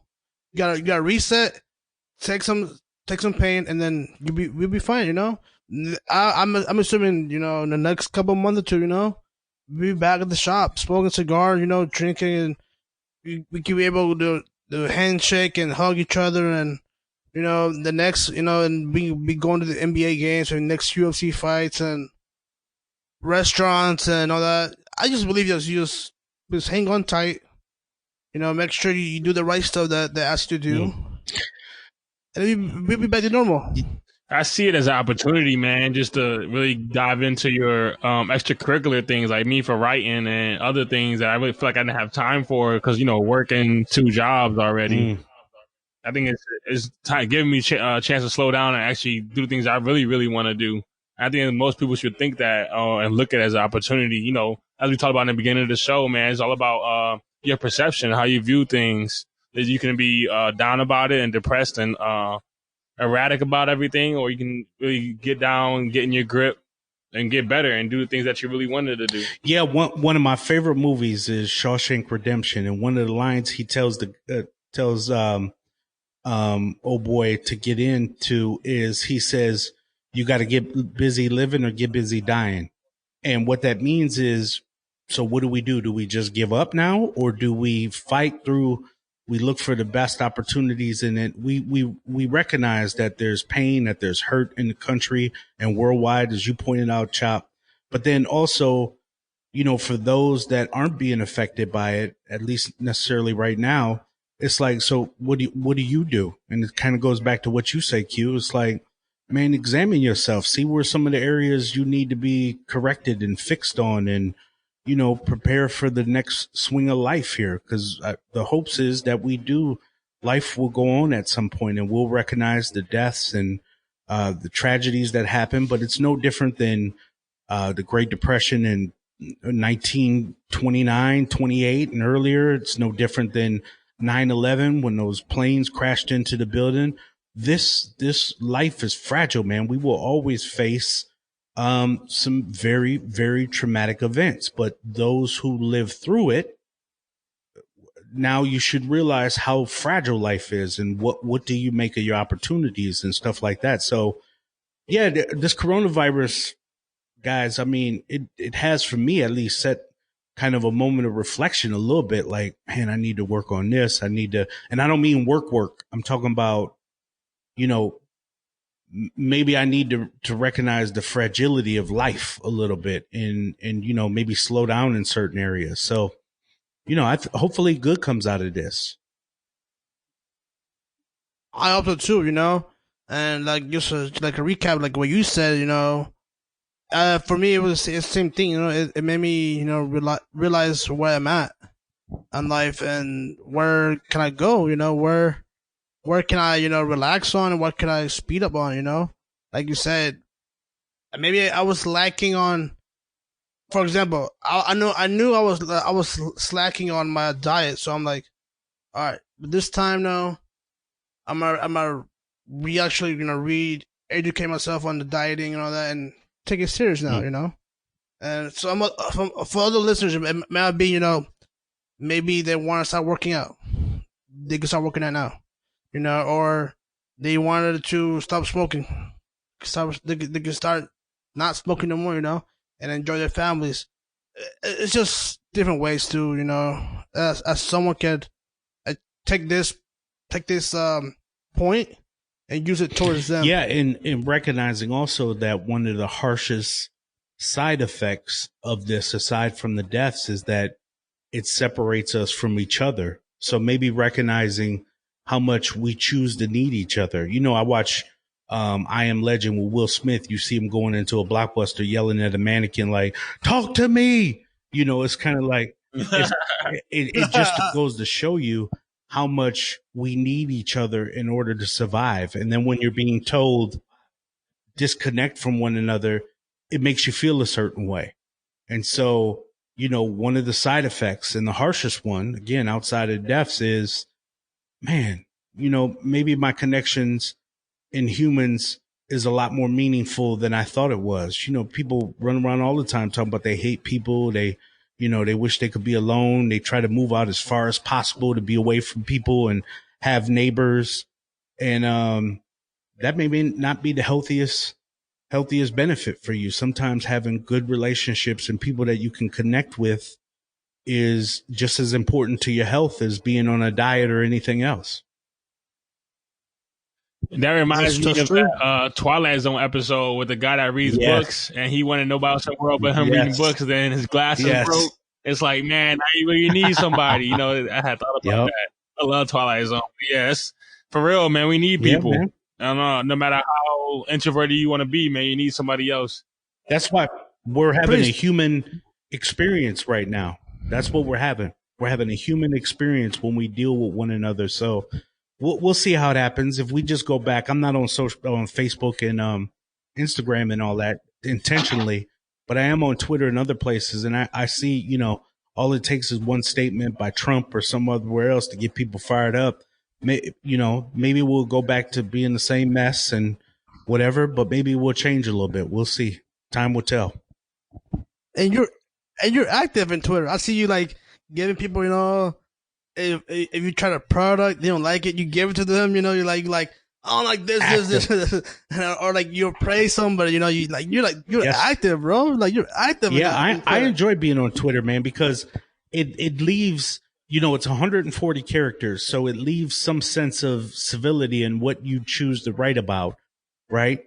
And I don't want to give businesses a pass. So if I don't like airlines or some company is promoted in a certain way and I tried it out and I thought it was trash, you know, I like the ability to be able to say that and speak my mind on my own Twitter page and share my own thoughts, genuinely, without trying to be argumentative, but genuinely. So Twitter leaves me that, and then a place I can just walk away from and be done with it if I want to. So that's why I enjoy Twitter. Facebook has gotten toxic and all that kind of stuff. So I haven't been on Facebook in maybe 5 years. I haven't been on Instagram in a year or two, and just keep my mind right off of there because that's too toxic for me. Yep, it is. You know, and it's a good way, you know, to, like you said, give them the reviews and, you know, and sometimes you can learn something from Twitter, you know. There's some actually good articles there sometimes, you know, you gotta read it, you know, and you give your opinion to it. But I want to ask you a question. You traveled around the world, you know, pics of work and, you know, other stuff, your side gigs and all that. What's the craziest thing you've seen? Man, that's a really good question. That is a great question. Or something that you have done. Like something that you have done that, oh man, in America, I'd never do this, you know? That is a really, really good question, Chop. I would say one of the things that tripped me out was how clean Singapore was compared to how the cities and states are in the U.S. I mean, at least, you know, I've been to some touristy parts and I've seen some extreme cleanliness in the areas. That was like culturally eye-opening for me. Going to Amsterdam was really interesting because the people there bike everywhere. I mean, there are literally racks and racks and it's apartment. Yeah, they really do. They bike everywhere. So you see bikes stacked on top of bikes. And I'm not over exaggerating. Now, think of a 5-story parking deck or something along those lines full of bikes and people dropping them off before work and getting off from work. That's crazy. And then Amsterdam also has this freeness, so freedom in certain areas where you smell weed and marijuana everywhere, just about. At least it felt like everywhere I was going, even in my hotel room. And then other areas, Yeah, man. You know, some of that stuff is really, really interesting. And then when you go down to the red light district in Amsterdam, obviously I didn't go into no place, but when you walk by, it depending on what mindset you go in. Like if you just go in to screw somebody, that's one thing. But if you're going down there and you look at the faces of those women that sit in the windows with the red lights and all that kind of stuff, man, you can almost see the pain and misery in their face and stuff like that. So uh it's interesting, man. I've been to London, have had a really, really good time there. I thought, you know, reminded me a lot of the US and the way they culturally get together. But over in Europe, they love going out in the evening and having drinks with one another. So they could have disagreements in the office, whatever, but they go out at the end to their pubs and all that kind of stuff, and they enjoy drinks, and they more than anybody that I've ever seen gather together nightly, right? So it's almost like how people in the US go out to Chick-fil-A and sit together and all that kind of stuff, and their pubs is full. It doesn't have to be a Friday or Saturday night, and they're not in there necessarily partying. They're just literally in there sitting, chilling, drinking, talking. That's big. Barcelona is beautiful. I didn't really see anything crazy, but out by the ocean, they would have a free movie theater because a lot of it is, particularly in Europe, is very socialism based. So they kind of build their medical systems around socialism. They kind of do, in Barcelona, they kind of have free events for the people that are opened up, which is much different than how we do it in the US. Although if you go to New York in certain spots, you'll see things like that. So I haven't seen anything crazy, but I've just seen culturally differences on how we do things here for sure. So I want to get back to you to Amsterdam, right? So I was told there's two types of cafes that you go into: a actual coffee shop or a weed shop. So what's the difference? I heard like they look the same. They do.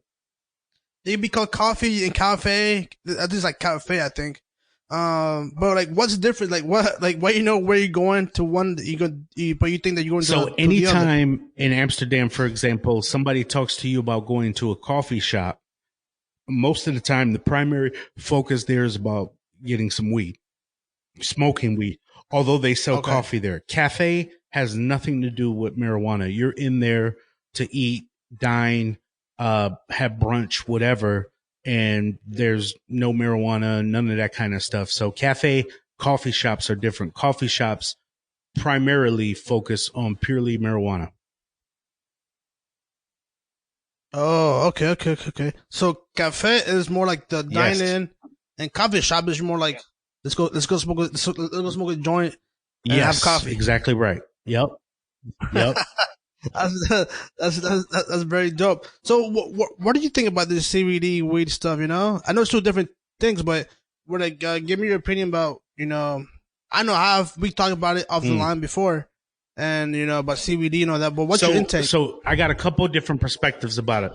So first of all, I don't smoke marijuana, but the reason why I care about it most is because of criminal justice reform. I believe that there, particularly a lot of minorities that are in prisons, black, brown people that are in jails and prisons doing stuff that companies are building on the back of right now. So we need to start looking at criminal justice reform almost in parallel as we're making marijuana legal in the States.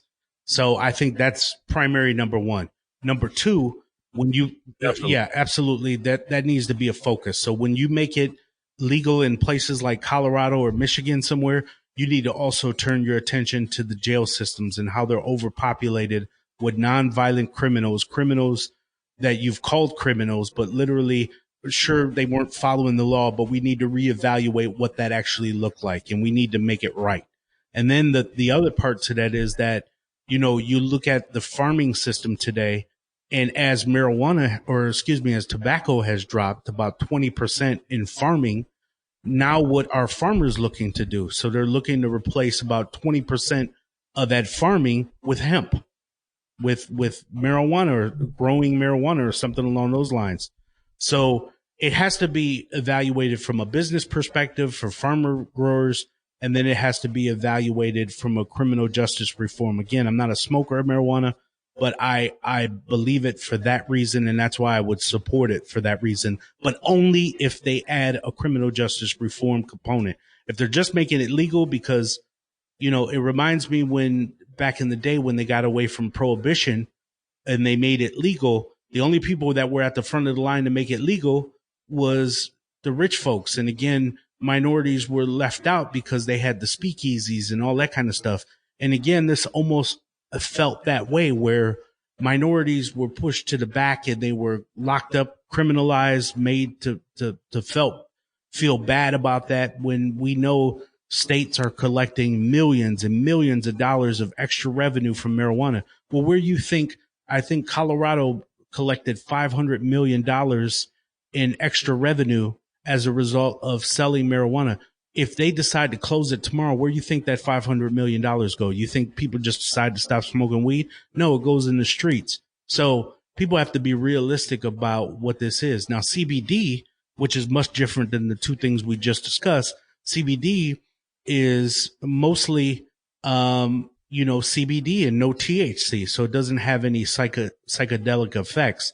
And so CBD, I think, does have benefits to it. I think it has, people have come out and said, I can't attest to this necessarily or completely, but it has helped arthritis, anxiety, a lot of different things. So I think, as the NFL is starting to review stuff and they're pushing opioids and other pills and they want to move away from that, maybe they need to consider the alternative that isn't killing people, which is CBD. So there's a lot of moving parts to it. And I think, we need to evaluate it as a whole and stop penny pinching on how we address some of these issues.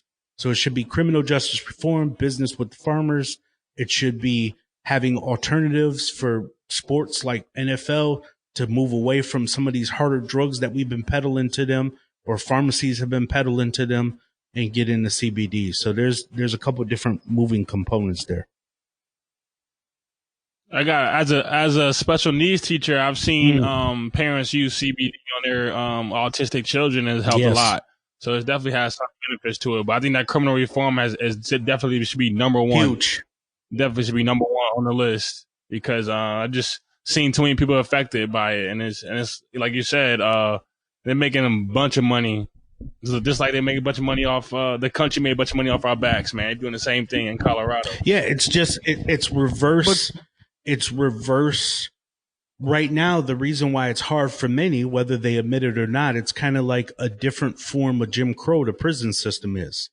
So, Oh yeah, most definitely. So a lot of times, they don't want to face the truths about, some of the injustices that are done in the prison system, because the prison system in a lot of cases are for profit.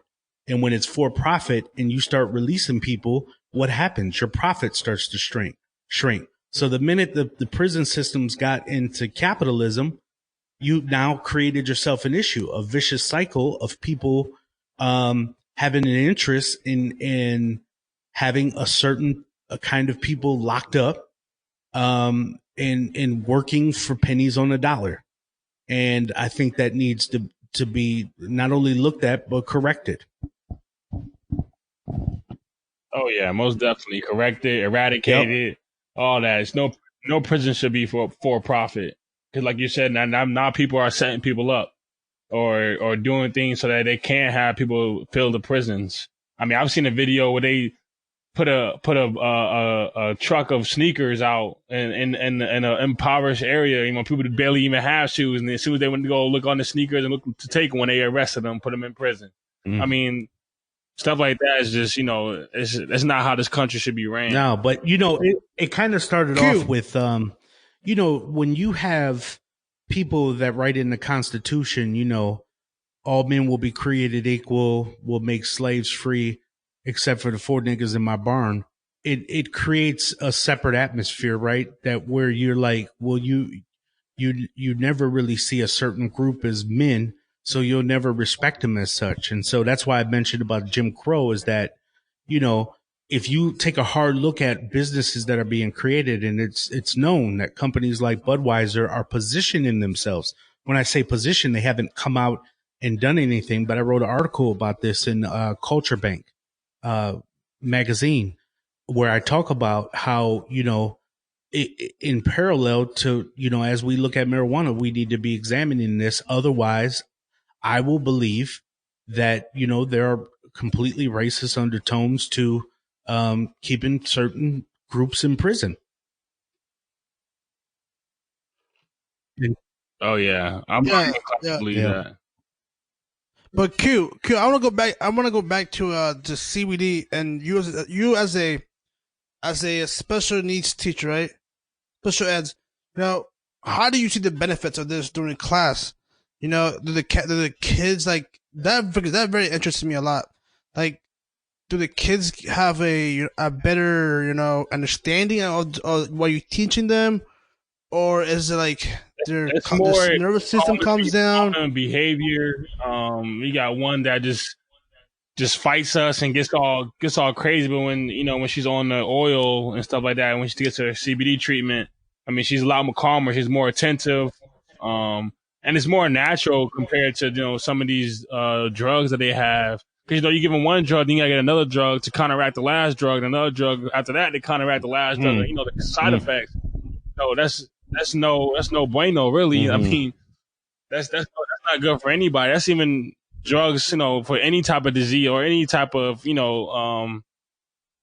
type of thing that you struggle with. You gotta have all these other drugs to counteract it, and that's it's gotta be a more natural way. Yeah. So, are you certified to give them the CBD, or does the school nurse give them the oils? No, that's solely on the parents' discretion. We don't do anything like that. We don't give them any type of medicines unless they really have to. But no, that's all on the parents, so they really decide that if that's what they want to do. Well, have you ever been on a counter like that? You have to give them some type of oil, or do you call the parents to come in and give the medicine to them? Yeah, if it gets bad, we call the parents and they just come pick her up. And then, if they decide whatever their best treatment is. But no, we don't administer any medicine in the classroom. Okay. But yeah, that was my biggest thought. I'm like, so how do you guys working towards that? But yeah, that was my question for that. Yeah, man, it's a different world, but like I say, you could I think it helps from what I've seen. So, but I don't suggest it or anything. 'Cause I'm not a doctor or anything like that. So, but it was Dr. Q. Yeah. Maybe I should take some online classes like Priest, and I'll become a doctor or something. All this time on our hands. No, Right. I agree with you, Q. I've heard good things about it. I've had interviews with other people because I was starting a CBD business called Hemp Farms. Started putting it up on Amazon, and it was getting rejected because of keywords and different stuff like that. So I just decided to put it away. I went out and bought UPC codes and tried to go full on. I found a distributor and the whole bit. So I've heard good things about CBD, particularly for anxiety. And then I've heard other people talk about, bone or arthritis or some kind of issue within their body. So, Charlotte's Web, which is a popular CBD product, the reason why it's called Charlotte's Web is because there was a little girl named Charlotte that was actually having seizures. And this company started putting together CBD oils in Colorado, and it reduced her seizures dramatically. So say what you will, God, say whatever you want to say, but if people are swearing by it, then you kind of got to go by what works for them. But I agree with you, Q. Those counteracting drugs, people look for a high, then they look for the low, and then they look for this and that and the others in between. Football players are trying to find stuff to get them down when they're off the field. They're trying to have other, not even, aside from opioids and other stuff that they were dealing with, but even smaller drugs that they would take that would harm their livers and all that kind of stuff. A lot of those guys, by the time they hit 35 years old, are dealing with some serious issues, and not because of what happened on the field, because of a lot of the drugs they were taking as a result of what was happening on the field. Right. It's crazy, man. That's crazy how all this stuff is taken. There's all these pills and you know I've heard NFL press about pills, about getting injected with some oils and make them feel like numb, like they like you just don't feel it, and you just like they give you like some like numbing pain medicine, and like go play, and then they're like, no wonder why they get CT, some of them got CT because they're like, yo, coach, I'm hurt. No, take these pills, go back to the field, go crash treads again, Crazy how I think CTE is less because of the drugs and more because of what happens on the field, the multiple collisions that they have. But even to your point, Chop, is that, people are taking drugs. So you can ignore some of that pain because they go out and take shots that almost, kind of seduces their pain a little bit. It doesn't mean that it's not there, that they don't have certain afflictions, but the drugs that they're taking makes them feel like monsters for that Sunday. But when they get up that Monday, they can barely get up. They can barely remember to grab their keys. And that, again, largely CTE is because of the collisions that happen. But drugs mask a lot of that stuff for a long time. Yes, they have. Yeah, they have. So, Priest, any other hobbies that you have that I might not know? I think I know by now, but I know something. No, you know all my hobbies, man. I mean, cigars is my hobby. Just playing around with finance stuff is my hobby. I enjoy reading a lot, which is why I have a lot of authors that I talk to because I want to know more about their book. That's always been a hobby since I was a kid. Before the internet, I used to go to the library, all that stuff. So that's a hobby for me. Yeah, man, those are kind of my really big hobbies. And, what I do in e-commerce space has been a hobby. Like everything that I do, I would do even if I didn't get paid for it. Right. So it's like a hobby for me. I know you have a book out. It's called The Beginner's Guide to Outsourcing Your Business. Give me more insight about that. I haven't read it yet, but you gave me basically almost the whole notes when we were sitting down one time. But yeah, give our listeners like a little. So it's a book on Amazon for $2.99. And when I first started off in business, I tried to do everything myself. I tried to be the graphics person, the receptionist, everything. And it was stressing me the hell out to do everything. So I realized a lot of what I had to start doing was outsourcing parts of my business. And, with outsourcing, I started leveraging places like Fiverr, Upwork, all that kind of stuff. But then I got even more deeper into getting virtual assistants and finding people to outsource my work to. So I just try to cut through some of the stuff that I've learned in outsourcing and the tools that I played around with. And I wrote a book about it. So that's why I put a book out on Amazon, and I made it really cheap so that people could buy it and hopefully it could help them kind of kick off. But yeah, a lot of times entrepreneurs, they want to save money and they want to make as much profit as they can. But sometimes you got to spend money to make money. And so I just decided when I started my LLC here, so I had an LLC in Milwaukee. And then when I moved here, I started a different one, that the only way to grow the business is kind of spending money to have people to help you. But that doesn't mean you also have to break the bank in doing it. So outsourcing has been the key for me in a lot of areas. Some of my article writing, some of my, virtual assistants. So I've had a couple assistants through the years. And also, still somebody who's having a full-time job. The question comes down to, well, how can you manage a full-time job and having that? Well, I can have a virtual assistant respond to emails, somebody that can manage some social media channels and do other stuff without me having to compromise my work at my full-time job, because that's still the main part of what I do. And, so I can't compromise that at all.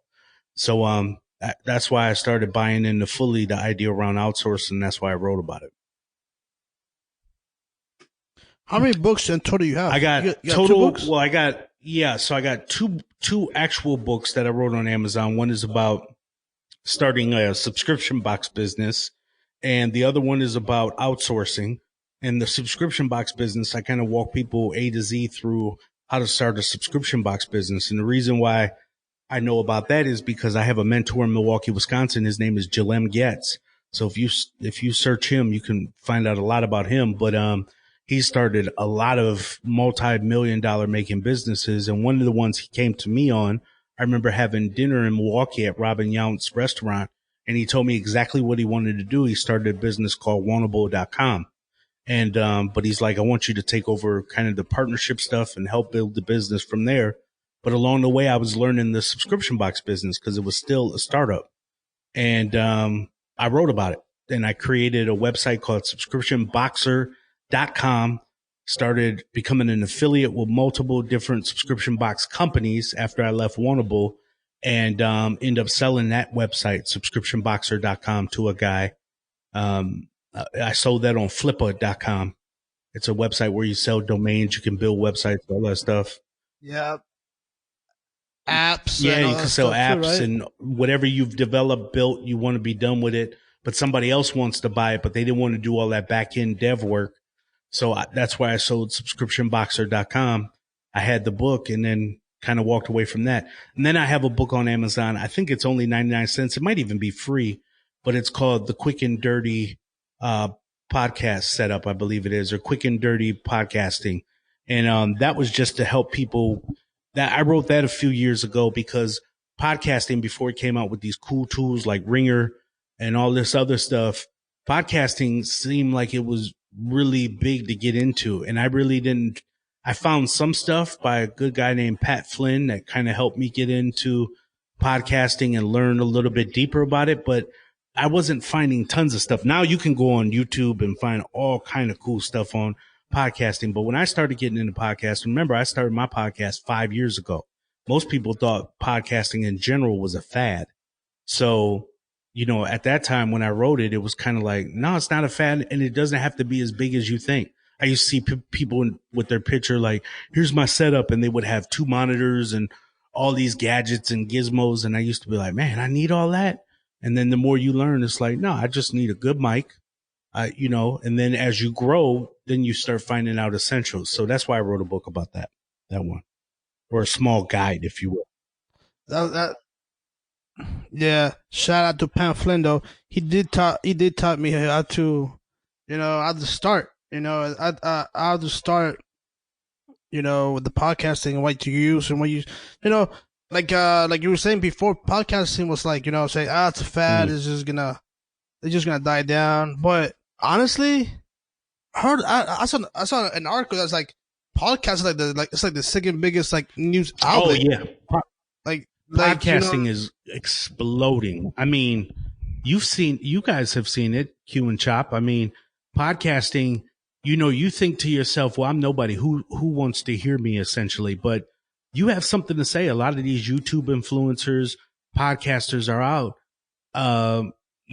Started from nowhere, essentially. They just decided to share their thoughts and insights and maybe stuff that they learned from other places and put it out for the masses. So if you're sleeping on podcasting, you're crazy, because it is exploding. And if you look at the numbers, it's just trending up. So there's opportunity there for sure.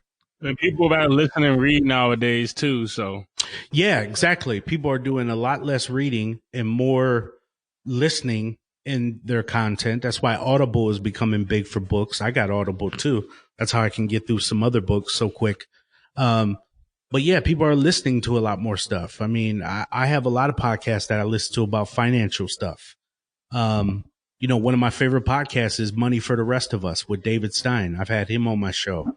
And we've talked about finance, and this brother goes deep in finances. So if you're just starting off, like, the best service you can do is not, if you're just starting off, just learn and be quiet. A lot of times people get to talking about investing in finance and they're like, yeah, stocks go up and down. And it's like, you don't know what you're talking about, man. Dig into the nuances in the nook and cranny, and then pick your head up in about a year, and you'll be able to articulately speak about finances and some good stuff, but you have to apply it yourself. I mean, we're not talking about somebody that bought 2 stocks on Robinhood and then they're going on and they're like, yeah, so anyway, stock market is going down. I've seen the Dow Jones. It's like, dude, you got 2 stocks. Chill.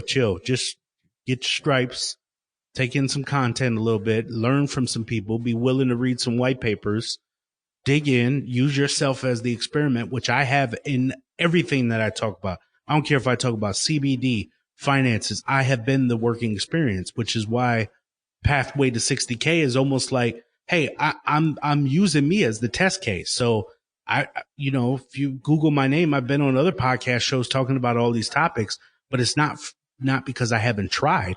It's because I've done all of it. I find an interest. I attach myself to it. I don't call it a hobby, but I find an interest that I want to get into or something I want to start playing with. And then I jump into it. My son, who's 25, will get excited about something and he'll be like 4X. And I'll be like, well, tell me about 4X. And he'll be like, they call them blips. They go up and down and then the exchange. And then I'll ask him some questions. He don't know. And I'm like, bruh, stop trying to be the expert that you're not yet. Just go do your time, be a student, be quiet because you don't know what you're talking about. You're talking half truths and it doesn't sound good. It doesn't sound fluid. If you want to be fluid on the topic, use yourself. I went off, learned HTML, started developing websites, created websites. It helps you to know what you don't want to do and what you do want to do. When I outsource, I learned how to do Photoshop first. And I can do some stuff in Photoshop, but there's no way I can do some of the stuff some of these people can do out there. I create my own photos for Marketplace when I put a little guest in the image and I add drop shadows and I want to play with all that. I got a subscription to Adobe, $21 every month. I'm willing to use After Effects, do whatever, but at least I know how. So now I know what I want to know and I know what I don't want to know. So you're like your own test and everything that you want to do. Yeah, man. Pops taught me that. It's funny because when I was 14 years old, my dad came home with a bag. It was a white plastic bag, and he said, "Here, learn how to cut your hair." And I was like, "Oh, okay." So I went in the house and I started learning how to cut my hair. Man, when I went to school, and this is a brutal time to be going to school in high school, learning how to cut your hair because you're about to get toe up. Particularly the school I went to. But by the time I was a senior in school, particularly there used to be what they used to call a college cut. It used to be a curly top, fresh little fade, and then a part like what Drake keeps in the middle of his head. And if you ever watch some of the ballers from Michigan and them, they used to have that style. And I used to cut all that up. And cats used to be like, man, can you cut my hair? But I learned how to do it myself. So even during this quarantine time, I'll shave myself up. I'll fade my own hair up. I'll fade my son up, get him right. But I won't necessarily go out and barber for other people because I'm not a barber. But it was an interest. It was something my dad said, go out and learn. Same with computers, man. 1996, Pops was like, let's learn how to do this together. We went to a state fair. I started learning how to buy modems, motherboards, putting systems together, turned it into a business on eBay, and started shipping out computers, selling them to people in the church. And really created a business. That's how PDW software started. And I was trying to take the name CDW. So if somebody did a wrong search in Google, they would come to PDW software. I found a distributor, learned how to do some drop shipping, started working with Ingram Micro, Newegg. Man, you just start getting into stuff and tapping in and playing around. And next thing you know, you're doing that thing, right? So it's just all by experiment. I'm my own guinea pig in a lot of stuff that I want to do or I want to learn about. I just don't like talking about it. I really enjoy doing the work more than being on a podcast talking about it. Yeah, I feel like we share the same. I know we share a lot of things, but that one thing that you said that working for that just give us one thing come. Because I'm gonna give one example. I wanted to learn how to detail cars, right? I wanted to detail my car. So, I started reading about it, and I started buying, some equipment and some shampoo and wax and all that. Yeah, the first day I tried it, it didn't look good. But by the end of 2 months, man, everybody in the neighborhood was like, yo, clean my car, man, and I'll give you $20. I'm like, nah, man. Nah, but you just gotta do it, Like one day one day you're looking like a fool, but you see, it's like everything else, right? It's about finances, pathway to 60K, pathway to 30K for someone else. You look somewhat like a fool or like you're just doing stuff, but you're like, I'm learning. you know, when people are pregnant with something, it's very, very inspiring because you don't know if it's going to be a girl or boy, but it's going to be something special if you let it go. It's 9 months. So a lot of times, man, just be pregnant. Always stay pregnant with something. I'm always trying to be pregnant with like something that keeps me inspired or I want to try out, test out. It was like cigars. When I got into cigars, I didn't want to go in the lounge and just sit around and act like I knew. I wanted to learn about the different leaves and what kind of binders there are. Do I like Nicaraguan over Dominican tobacco better? I want to understand Cuban. How does Cuban look? How are the leaves wrapped? I want to understand the intricacies about cigars. I want to smoke it. I want to know what to look for when I smoke it. So when I had a podcast on, I bring a guy from Cigars Daily and I'd ask him, what's good cigars for a beginner? Man, that's why I created the platform, the podcast, was because I selfishly wanted to learn. And if you just called somebody up and said, hey, Bob, I read something in your book and I thought it was interesting. You got 5 minutes on the phone that I can ask you some questions about it? He'd be like, dude, I'm busy. But if you got a platform that you're creating, now that gives you a key to start going to ask questions that you've been wanting to ask and have deeper insight into topics you ordinarily wouldn't know about. Everybody got excited about Bitcoin. It started having this huge rise two winters ago in December. And I'm like, oh man, Bitcoin, that looks like something special. I didn't understand it, but I wanted to learn more. So I started to understand Bitcoin. Now we learned the volatility of it, but I wanted to make sure that I understood it. And most people, all they would say is Bitcoin, but there's over 2,000 plus ICO coins out there, initial coin offerings, right? And so you just learn, man, just be hungry for learning all kinds of shit. And you'd be surprised if you dig in, you play with stuff, what you can learn and what you'll know. And a lot of people, like most people on surface, probably, I tell my kids all the time, man, you guys are smarter than me, but nobody out hustles me. Like my kids are smarter than me. My wife is smarter than me, but you can't outwork me. I will find out anything. I will dig in. I will sit. I will read. I will listen. I will engage. I will lock in all day. I won't answer my phone. I won't do anything that I don't want to. I will engage. It's how I came up. Same with the library. Saturday, going to the library as a kid, I go and read about whatever I wanted to read about or the topic. Reading was like my escape, man. It was like, for me, my mother opened up a whole world for me because reading was like, I got to look in on, I know I was reading about during that period, George Washington Carver, stuff like that, but you got to peek in for free and nobody questioned you. And like reading was like a big time escape for me. And probably in some areas, the Milwaukee public school system saved my life, literally, because I used to be at the library on a Saturday. People were clowning, tripping. In my teenage years, it was an escape, man. And I just brought that over to my adulthood. I used to be at Half Price Books early on. When I told you my dark period, my 95, 96, there was a place called Half Price Books. I used to go in there. I couldn't even really afford those books. And sometimes those books were like $5 and I couldn't afford them, but I'd sit up there and read all their HTML books. And I come in the next day, read their HTML books, and they never bothered me. But then I would take that, I write myself some notes. Then I go to Barnes and Nobles, do like a lot of other people. I sit down, read, because I took that habit I had from the library of just absorbing knowledge crazy. And now the internet, I'm just shocked at the shit people won't do on the internet because it's like, man, it's free. Like, dude is telling you everything you need to know on YouTube. Like, this is crazy. And I'll go off and use myself as an experiment. My wife will tell you I find out about vitamins I want to try, CBD I want to try. If I want to do this, if I want to learn about finances, I'll use myself. I'll use my money. And I don't bother nobody. I'm in nobody's way. That's the game. That's the game. And, I want to, recap from the reading part.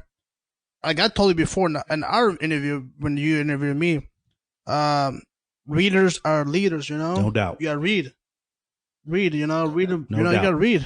And I became a better writer too. Man, reading was an escape for me too. I love reading. I was more of a novel person growing up, but I love reading. It takes you to a whole different. I've been to Germany 1,000 times just by different books I read. Different countries that I never think I experienced.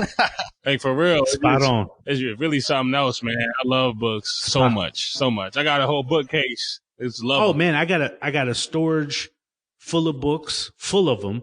I probably have, I don't know, maybe about 50, 60 in the house that I'll refer back to, and everything I've read, everything. And even when I got into church for 14, 15 years, I read everything. And today, even on my G drive, I got messages that I put together. My wife will tell you I'm an avid. I don't play because it's the one thing I got. And ultimately, it looks like you have an advantage, but I don't have an advantage. So people be looking at, oh man, you a baller, you at Lenovo, you doing this. And I'm like, dude, there's really no advantage to what I have. I just look for blueprints and I just read them. I just go out and absorb knowledge. There's nothing I have over anybody. And then I'll flip one thing into another or, parlay one thing into another. And I don't build it on the back of anybody. I'm not trying to get up on nobody. I'm just gaining in my lane, man. That's it. That's the game. That's the key of the game. You just do it. Like Nike says it. Just do it. You might not like it. You might like it. You might learn something new. You might not learn something new. But you gotta do it. You gotta do it. Just like you told me when I started when B and Q started queuing trap. You like, I told you. You told me A and B C, but you gotta do the rest. You gotta jump. Well, I'm glad because you guys ran off and did it. The problem I have, particularly as somebody who's extremely busy, I have a family like everybody else. I have needs, wants, desires like everybody else.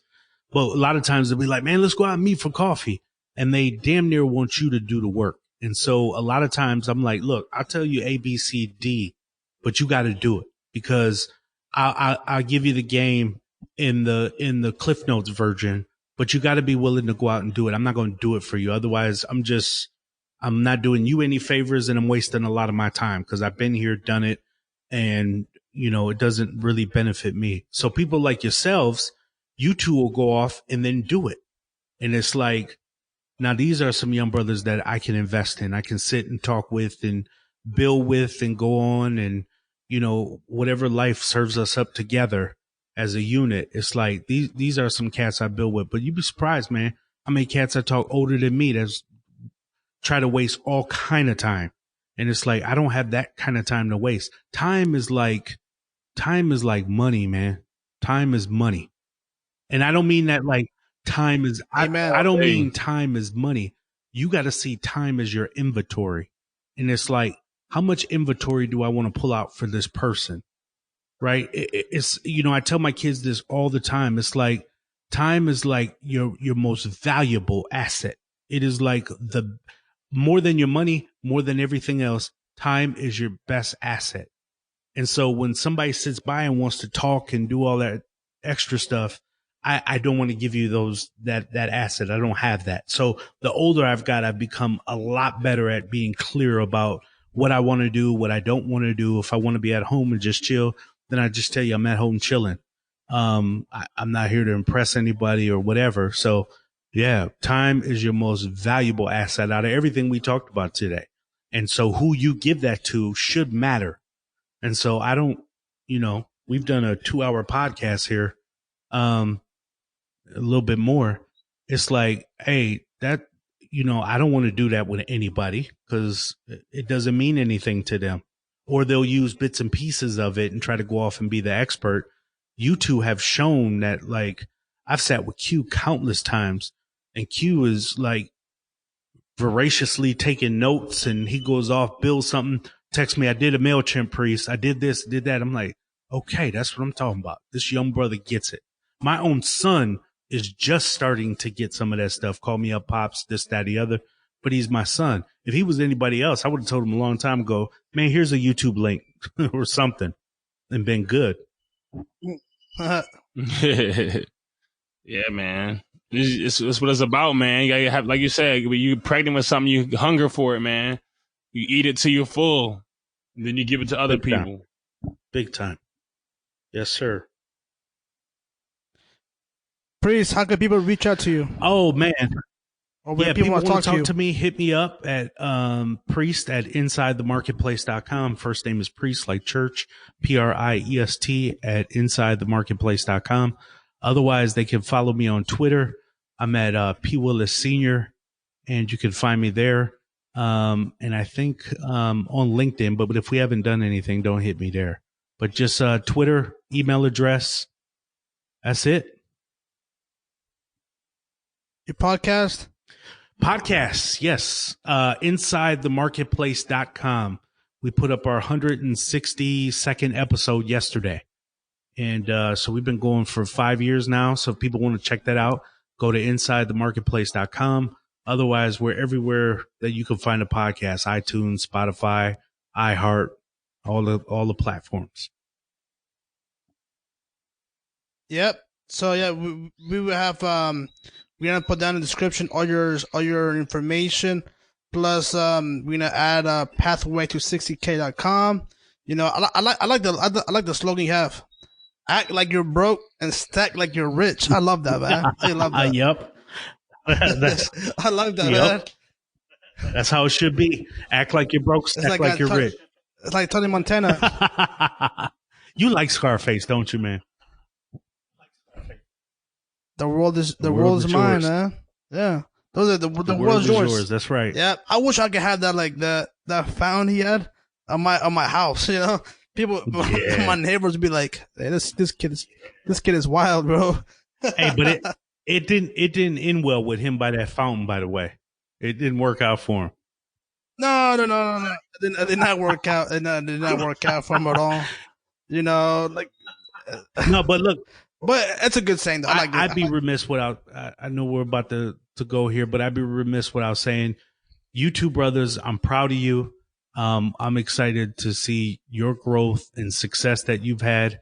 I've appreciated your friendship. Thank you for having me on the podcast. But I'm especially proud of you guys, man. You guys are young brothers that are pushing along, and it's meant a lot for me to just be in this position and be able to see it. So. I really appreciate you having me on the podcast. I can't wait to see how much this podcast in general for you explodes. I see it for you guys in the future. You guys have a good chemistry, and thank you for letting me be a part of it today. I appreciate you, Priest, man, taking that time, man. It really meant a lot. Thank you, man. You know, we spoke about this a long time, and you know. I'm glad that, you know, God gave us the opportunity for us to meet. Yep. You know, you never know. You know, you never know who you meet at the shop. Never know. And then, you know, you never know, man. It's, you know, it's beautiful, you know, and appreciate you taught us a lot. You taught me and Q a lot. And it's our turn to just push forward, you know? You're going to push forward. I thank you, brothers, man. I really do. Thank you, guys. Q, any last remarks before we leave? Like Priest said, man, time is money. It's your inventory. What are you going to do with this time that we are in this lull? You know, we're not doing much right now. Some people were laid off, some people not working. What you going to do in this time? What you going to do with your inventory? Are you going to make the most of it, or are you going to sulk in the absence, or what? Do what it takes, man. Read a book, learn something, watch a YouTube video, figure it out. Hey, and be successful. That's what it's all about. Yes, you know, I'm just gonna piggyback from what they say. You know, it's time right now. It's a time to, you know, learn something new. Get off your couch. You know, start doing something. Read a book. You know, watch a podcast. Watch an author that you like. You know, or someone. You know, start doing something. You know. All of Priest information will be on the description. You know, follow us on our social media, on our blog too. We have a blog too, in our webpage, qandchop.com. I'm sorry, qandchoppodcast.com. I'm sorry about that. And last things, Priest, thank you very much for your time. Thank you very much for your friendship. Thank you very much for teaching us. Thank you. I appreciate that, fellas. Appreciate it.